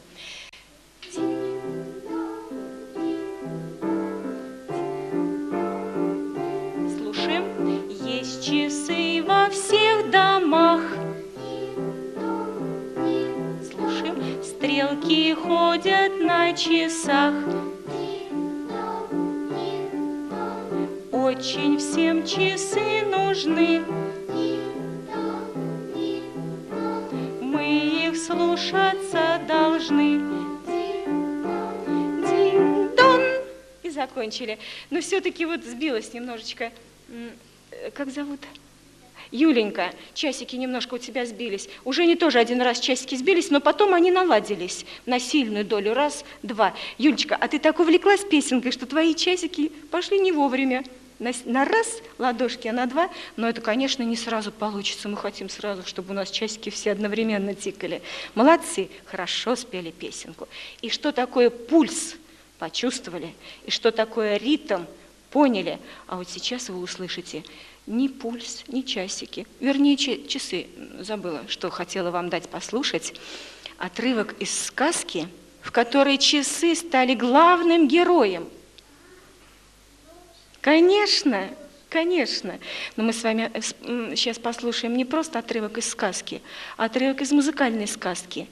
В такой сказке никто ничего не рассказывает, никто ничего не поет, только звуки музыки обо всем рассказывают. А еще в этой сказке танцуют и передают в танце, в движениях все, что происходит. Много танцев объединяются в целый спектакль, и называется это балет. Музыкальный спектакль, балет. В нем танцует, звучит музыка, но сейчас у нас на кассете вы услышите и голос сказочника, потому что это специально для таких детишек, как вы, записаны кассеты. А за этим голосом зазвучит то, что сочинил русский композитор. Только жил он ближе к нам, чем Петр Ильич Чайковский. Петр Ильич Чайковский в каком веке, кто-то запомнил, может, уже? Ой, вы меня прям удивляете. Правильно, в 19-м. А мы с вами родились в каком веке? Живем в 21-м, а родились? В 20-м. Так вот, в 20 веке жил русский композитор, которого знают во всем мире. Сергей Сергеевич Прокофьев. Прокофьев. Вот две фамилии. Чайковский, очень знакомые. А Прокофьев, наверное, еще не очень знакомые, да? Тоже знакомые. Мы сейчас будем слушать с вами отрывок из балета «Золушка». Но у меня к вам огромная просьба опять стать маленькими часиками, а может большими, но сказочными часиками. Знаете как? Значит, там будет звучать голос сказочника, и за этим голосом вы услышите звуки музыки Прокофьева. Этот номер называется «Полночь». Понятно, что произошло? Золушке надо что делать? Скорее бежать домой. И она... Да-да-да. В грязном платье, да, что ее платье опять превратится. Да-да-да-да-да. Да-да-да. И поэтому часики, наверное, будут звучать в каком характере? А вот какое слово подойдет?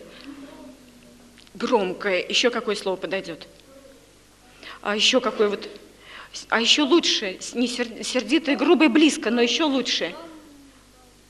Какое слово придумала? А можно сказать... А? Серьезное, вот уже ближе. А можно сказать тревожно? Тревожно. А можно сказать напряженно? Вот сколько слов может подходящих подойти. Но мы с вами будем часиками. И слушать голос, и слушать за этим голосом музыки, и одновременно показывать, как часики тикают. Но только нельзя сбиваться, Юлечка. Вот слушать все сразу и никогда не сбиваться, как часики. И тогда мы дойдем до самых последних звуков и посчитаем до скольки, сколько раз будут бить часы. 12 должны бить. Вот и послушаем. Сергей Сергеевич Прокофьев 12 ударов тоже сочинил. Или как?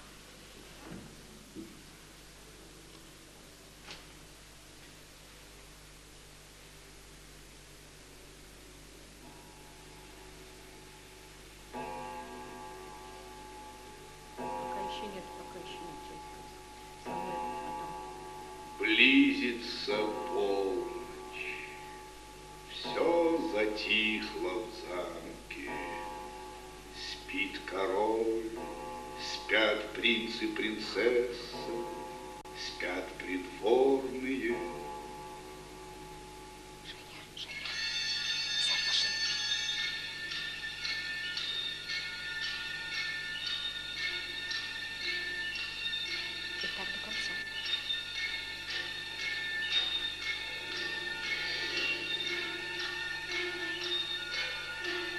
Отдельные вскрики в мелодии и движение часика.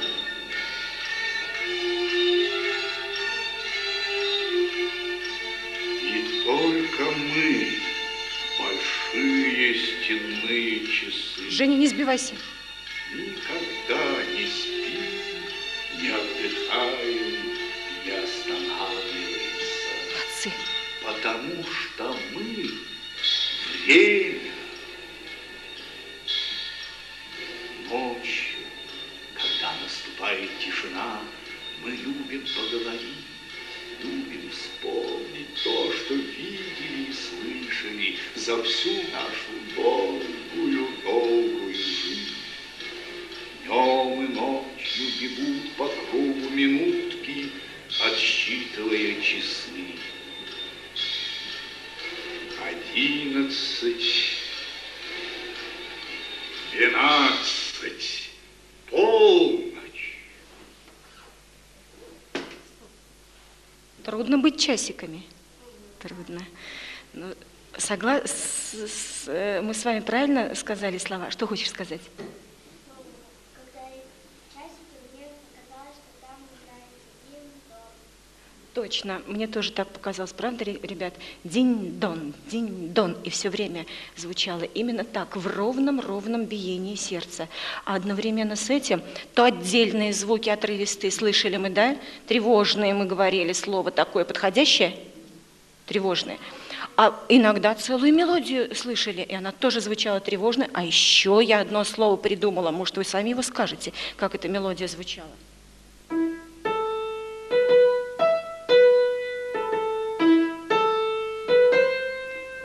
Трубы ее исполняли. Какое слово подходящее может быть к этой мелодии? Вот в целом вы... Маршевые. Вот все время Сардана очень точно нам помогает найти слово.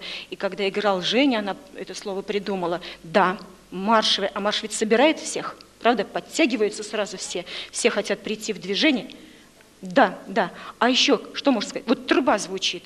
Как она звучит? Громко. И что она говорит нам? Пора. Или еще, внимание, какие молодцы. Как чутко воспринимают. Ничего не надо объяснять, все сами знают. Пора, внимание, молодцы. Она нас призывает. Можно сказать, это призыв, настоящий призыв. Ну, не нас, конечно, а Золушку. Ну, конечно, вы молодцы большие, поэтому идем дальше. И сейчас мы с вами услышим не просто биение музыкального сердца, не просто биение часиков разных, которые вот как в утренней молитве спокойно и размеренно в звуках колоколов звучат. И в счете до 3 повторим. 1, 2, 3. Юлечка. 1, 2, 3. 1, 2, 3. Или иногда до 2 счет, и так, как в спокойной ночи. Динь-дон, динь-дон, динь-дон. А сейчас будет опять звучать марш, и, конечно, мы с вами услышим шаги, только очень необычные. И я сейчас уже не пульс с вами хочу прохлопать, а... Молодцы! Мне прям нечего делать, все за меня говорите.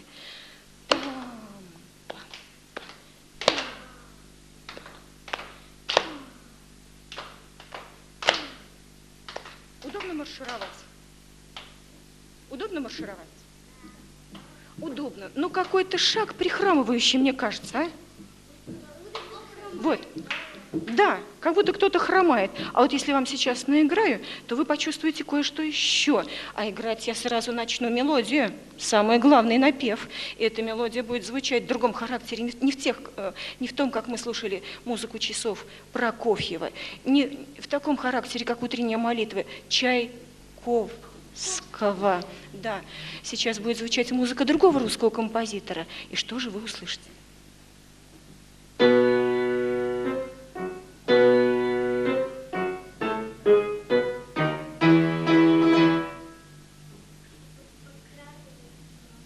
Шаги слышны? Да. Шаги слышны. А вот мы правильно поняли, что они прихрамывают?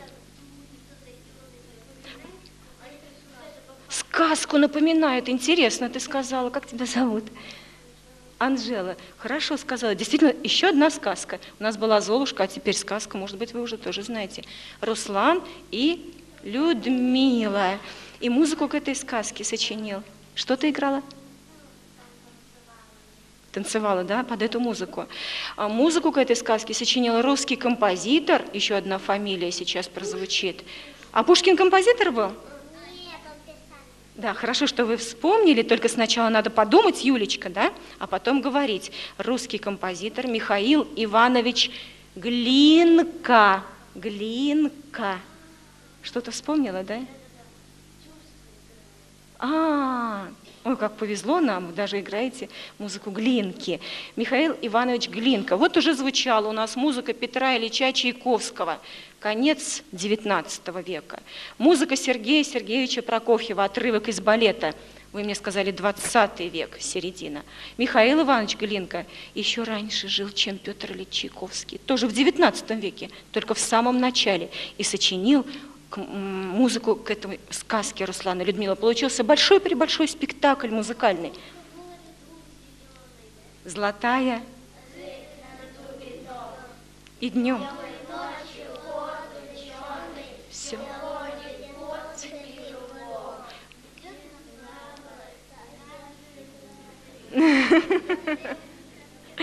Но самое главное вы сказали.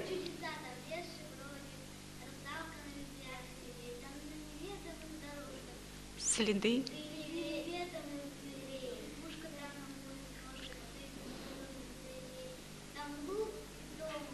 Видение. Там о заре. Ну, молодец, Юленька, ты молодец. Помогла вспомнить нам стихи и слова Александра Сергеевича Пушкина. А сейчас это зазвучит в музыке и в звуках Михаила Ивановича Глинки, да. Ребята, а кто ж там еще шагает и ходит, кроме вот основных героев, которые вот уже прозвучали? Может быть, чуть-чуть прозвучали. Кот. А какой самый страшный герой в этой сказке? Нет, Бабы-Яги там нет. Нет, в этой сказке, в Руслане и Людмиле.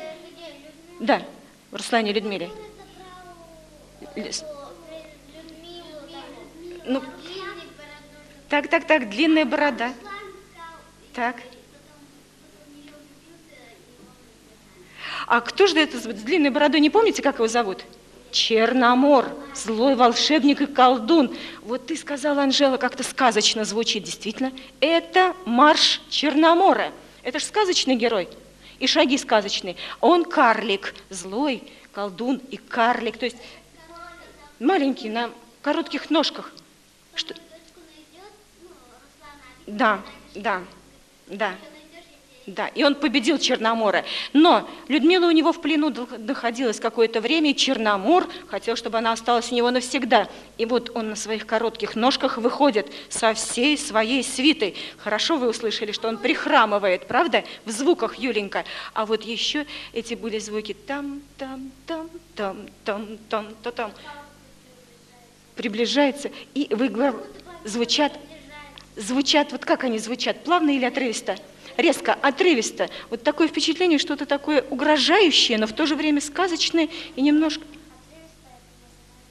Стаккато, правильно ты говоришь, стаккато называется, молодцы. Да, остро звучит. Вот, и, видимо, он не просто прихрамывает, может, еще и припрыгивает, вообще такое впечатление создает. Он злой с одной стороны, и звучит это очень даже наступательно, потому что все звуки играют одну и ту же ноту. Унисон, в один звук. Тут нет даже аккордов. Тут все играет наступательно, да, вот как-то очень злобно звучит. И в то же время немножечко смешно. Мы даже понимаем, что это сказочный марш.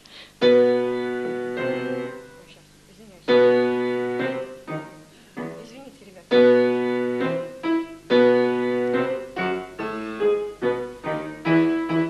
Думаю об одном, делаю такое. Трам-пам-пам-пам. Вот почувствовали. Угу.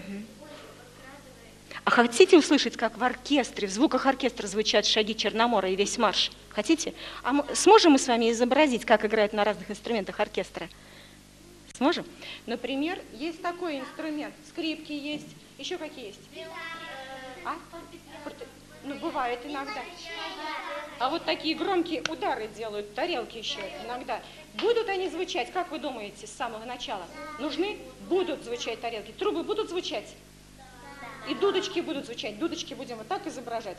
Трубу будем вот так изображать, ладно? А скрипки тоже, может быть, изобразим. Но там не слышно рояля, не звучит, там не понадобился. Но самое главное, что в свите этого Черномора есть не только такое вот что-то очень мощное, воинственное. А есть еще очень красивые невольницы, девушки. И музыка зазвучит по-другому, а на них драгоценностей много, они все сверкают. И сразу зазвучит ксилофон, отрывистые звуки. Молоточками по пластиночкам бьют, и мы будем их вот так вот изображать. Хорошо? Они будут звучать очень забавно, озорно и весело, наверное, чуть-чуть шутливо. Да? Ребятки, только знаете что? У меня с собой вот кассета, и мне нужно ее немножечко покрутить. Подождем, да? Сейчас я прокручу. Вперед надо прокрутить, потому что там записано несколько пьес еще.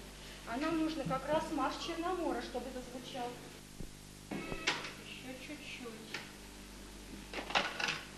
«Утренняя молитва» — это самая первая пьеса из детского альбома, то, что вначале мы с вами слушали. Так, сейчас одна, вторая пьеска перемотается. Еще не домоталась. Конечно, лучше на дисках, да? Включила и сразу попал на то, что нужно. Так, а это уже дальше. Сейчас начнем туда-сюда.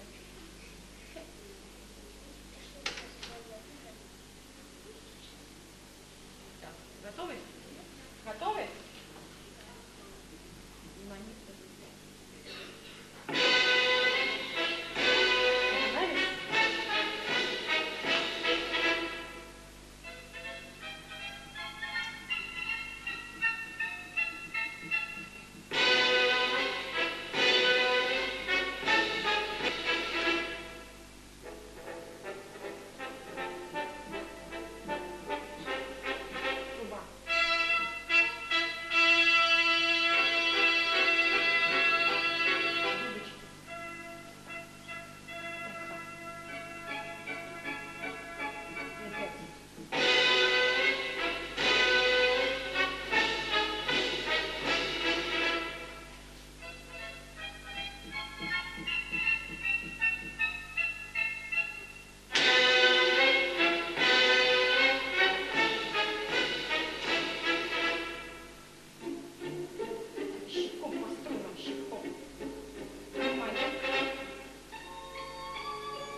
Вышел к ней со своей свитой, мы с ним вместе прошагали.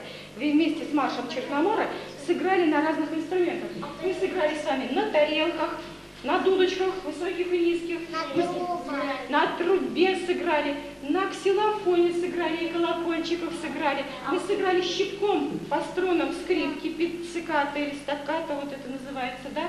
А еще вот был такой взвизгивающий... когда его боялась. Да. А вот этот взвизгивающий... Это скрипка? Нет, это была флейта-малютка, маленькая дудочка. Флейта-малютка, вот она взвизгивала очень смешно. Флейта-пиккола. Название даже такое подходящее, правда, ребят? Флейта-пиккола. И вот мы с вами с маршем Черномора промаршировали, услышали, какой грозный характер мелодии этого марша. Вот первые звуки, которые в унисон сыграла я сейчас, они находятся на очень узеньком расстоянии, на близком расстоянии, да? Самое узенькое расстояние – полутон. И здесь он звучит угрожающе. Согласны со мной? А вот сейчас я вам сыграю тоже полутон. Но и интонация в один урок, несколько тем. Но интонация у этого полутона не угрожающая будет, а какая? Подберите подходящее слово, ладно? Отрывок из пьесы, из детского альбома «Марш деревянных солдатиков», только из серединочки.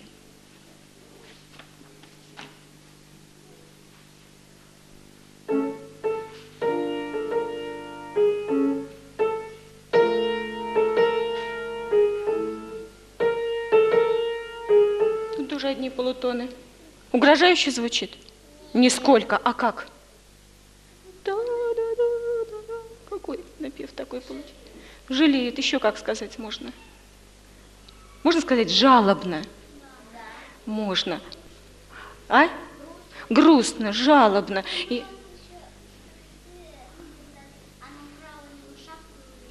Нет, это уже не Руслан и Людмила, это другое совсем. Полутон из другого произведения. Что-то случилось с деревянными солдатиками, что-то произошло. А если я не буду играть такой резкий ритм, там-та-там, а сыграю более мягкий ритм, ровный ритм, будет звучать вообще как будто бы вздох.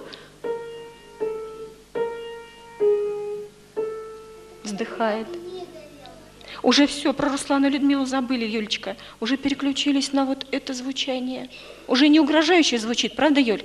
Раз, и уже этот полутон или малая секунда зазвучал жалобно, вздыхает и плачет. Вот такая интонация. А марша Черномора полутон звучал угрожающе. И вся мелодия состояла из каких-то резких, острых углов.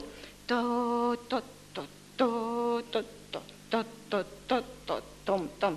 Я нарисовала прямо эту мелодию. Резкие углы. Похоже? Похоже. А вот если сыграть по-другому, будет звучать очень жалобно, как будто кто-то плачет. Котенок или еще какой-то другой герой. Но мы с вами немножечко увлеклись. Селенки остались еще послушать одно произведение? Или уже сильно устали? Не устали? Немножко одно произведение осталось, да? Какие молодцы! Решили уж пришли, так все до конца выдержим. Но вам интересно? Вы узнали сегодня и кое-что из музыки Петра Ильича Чайковского, «Утреннюю молитву». Мы послушали из музыки Михаила Ивановича Глинки «Марш Черномора», из балета Сергея Сергеевича Прокофьева «Золушка».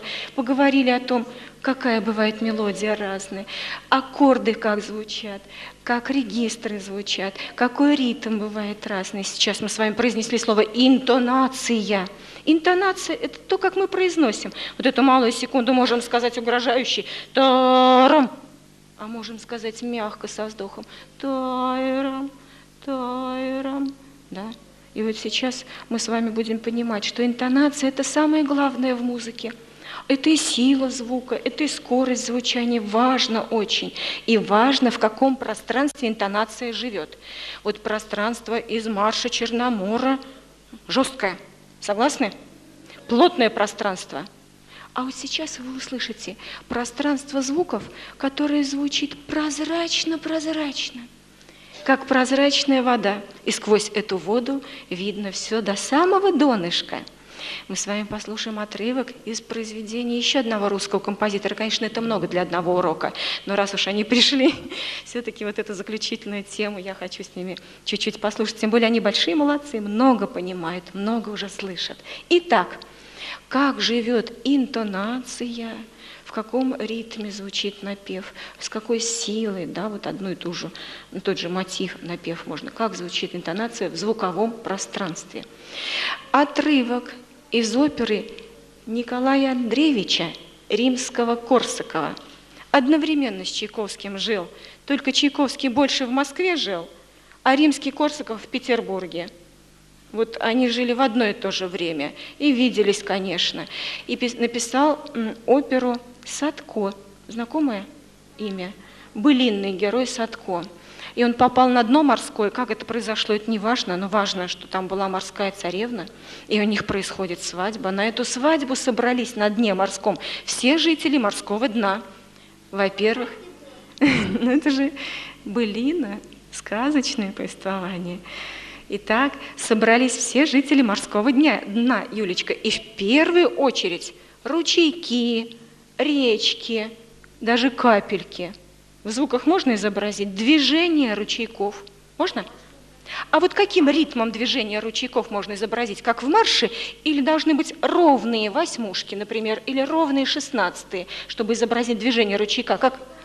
Ровные, да, я тоже согласна. Вот как у Римского-Корсакова, не знаю, послушаем, услышим мы движение ручейков или нет. А вот реки текут, они текут более широко, правда? Привольно.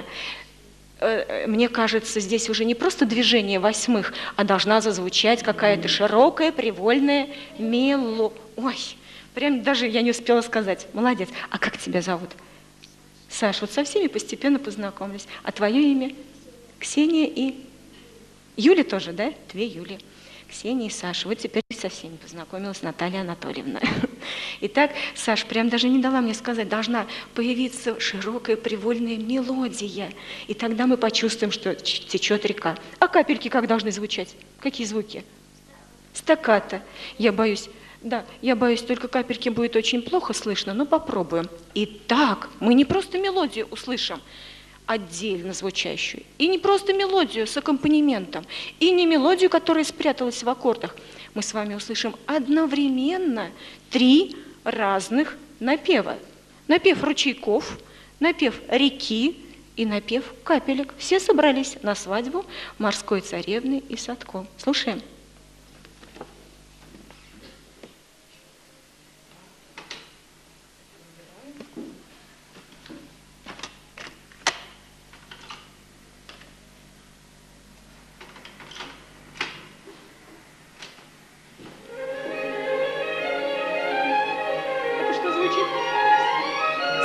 А чей напев?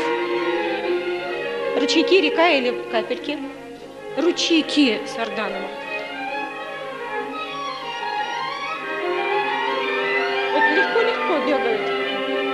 А вот теперь виолончель. Молодец, это реки разливаются. Вы река, а вы ручейки. А вы река. А река сейчас не звучит.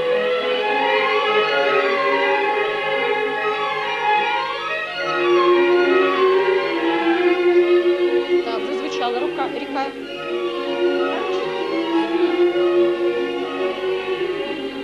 Капельки. Капельки звучат в очень низких звуках.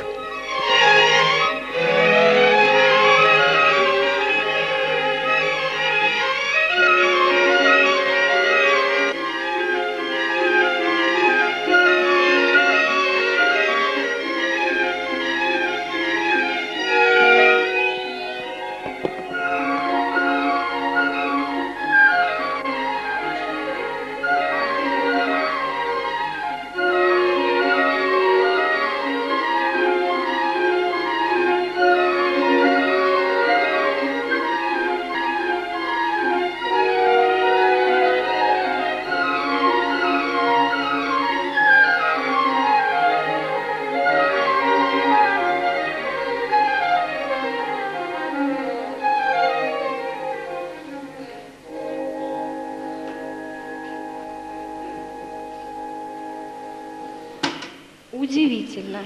Николай Андреевич Римский-Корсков сумел передать пляску или не сумел сразу всех?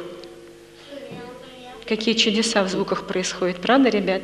И ручейки заплясали, и речка запела, и капельки закапали, как сразу очутились мы на свадьбе. Я уже не буду произносить ученых слов больше, хотя вот когда соединяются сразу несколько мелодий, ребята во 2 классе с удовольствием говорят, что это контрапункт. Латинское слово трудное, а на самом деле значит точка против точки. Мелодия против мелодии. И звучат они одновременно. И не мешают друг другу. Разные мелодии. Правда? Удивительно. Вот если мы с вами одновременно стали разговаривать, мы бы ничего не поняли. А здесь все слышно. И ручейки, и речки, и капельки. Мы начали с вами с одного звука. Со звука колоколов. Эти звуки у нас были разные. Низкие, высокие, средние. В разных регистрах. Долгие, короткие. В них мы слышали биение сердца музыкального, считали до 3, считали до 2. Потом мы с вами услышали разные тембры. В марше Черномора изображались шаги с помощью музыкальных инструментов. Окраска звука, тембр. А потом мы поняли, что звучит еще очень важное в мелодии, звучит интонация. Это то, как мы произносим, а не что. А в конце концов мы поняли, что интонация живет в каком-то пространстве. И я надеюсь, что вот этот наш с вами урок, эта наша встреча, вам запомнится, особенно запомнится музыка, которая звучала, музыка композитора Чайковского, Михаила Ивановича Глинки, Сергея Сергеевича Прокофьева и Николая Андреевича Римского-Корсакова. Двойная фамилия. Вы мне очень понравились. Спасибо вам большое, что мы с вами вместе сейчас потрудились. Спасибо, ребята. Отдыхайте.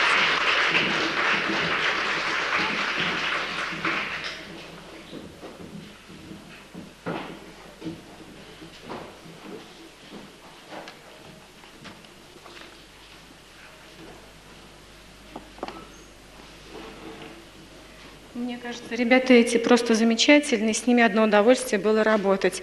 Может быть, урок немножечко затянулся, но вы понимаете, что это не просто урок, правда? И он не только на ребят был направлен. Конечно, я бы с ними не так долго, не так тщательно, может быть, все эти темы прорабатывала. Я бы что-то выбрала, отобрала на один урок, на отдельный. А здесь вот хотелось какую-то панораму, картину единую представить. Удалось это, если все понятно или есть какие-то вопросы? В принципе, все понятно, да? Понятно, что это другой подход. Звучащий материал, наводящие вопросы, восприятие непосредственное, реакция эмоциональная. У них была прекрасная реакция. Слова находить было трудно, но это не сразу. Постепенно у них эти слова уже будут сами с собой складываться. Они будут отражать характер звучания музыки. Они будут отражать, какие звучат элементы музыкальной речи. Сейчас у нас, конечно, главная тема была элементы музыкальной речи по отдельности. Да, вот мы их рассматривали, их выразительные свойства. Ну и заключительное вот это музыкально-звуковое пространство, как это звучит более широко и целостно, да, вот не по отдельности уже. Для ребят 1 класса вот такой путь очень важен. Постепенно расширять угол зрения, как я сказала вчера, и тогда они начинают воспринимать разные элементы музыкальной речи своим слухом более отчетливо, то есть дифференцировать музыкальную ткань, музыкальную фактуру. Слово «фактура» постепенно тоже запоминается. На 1 году обучения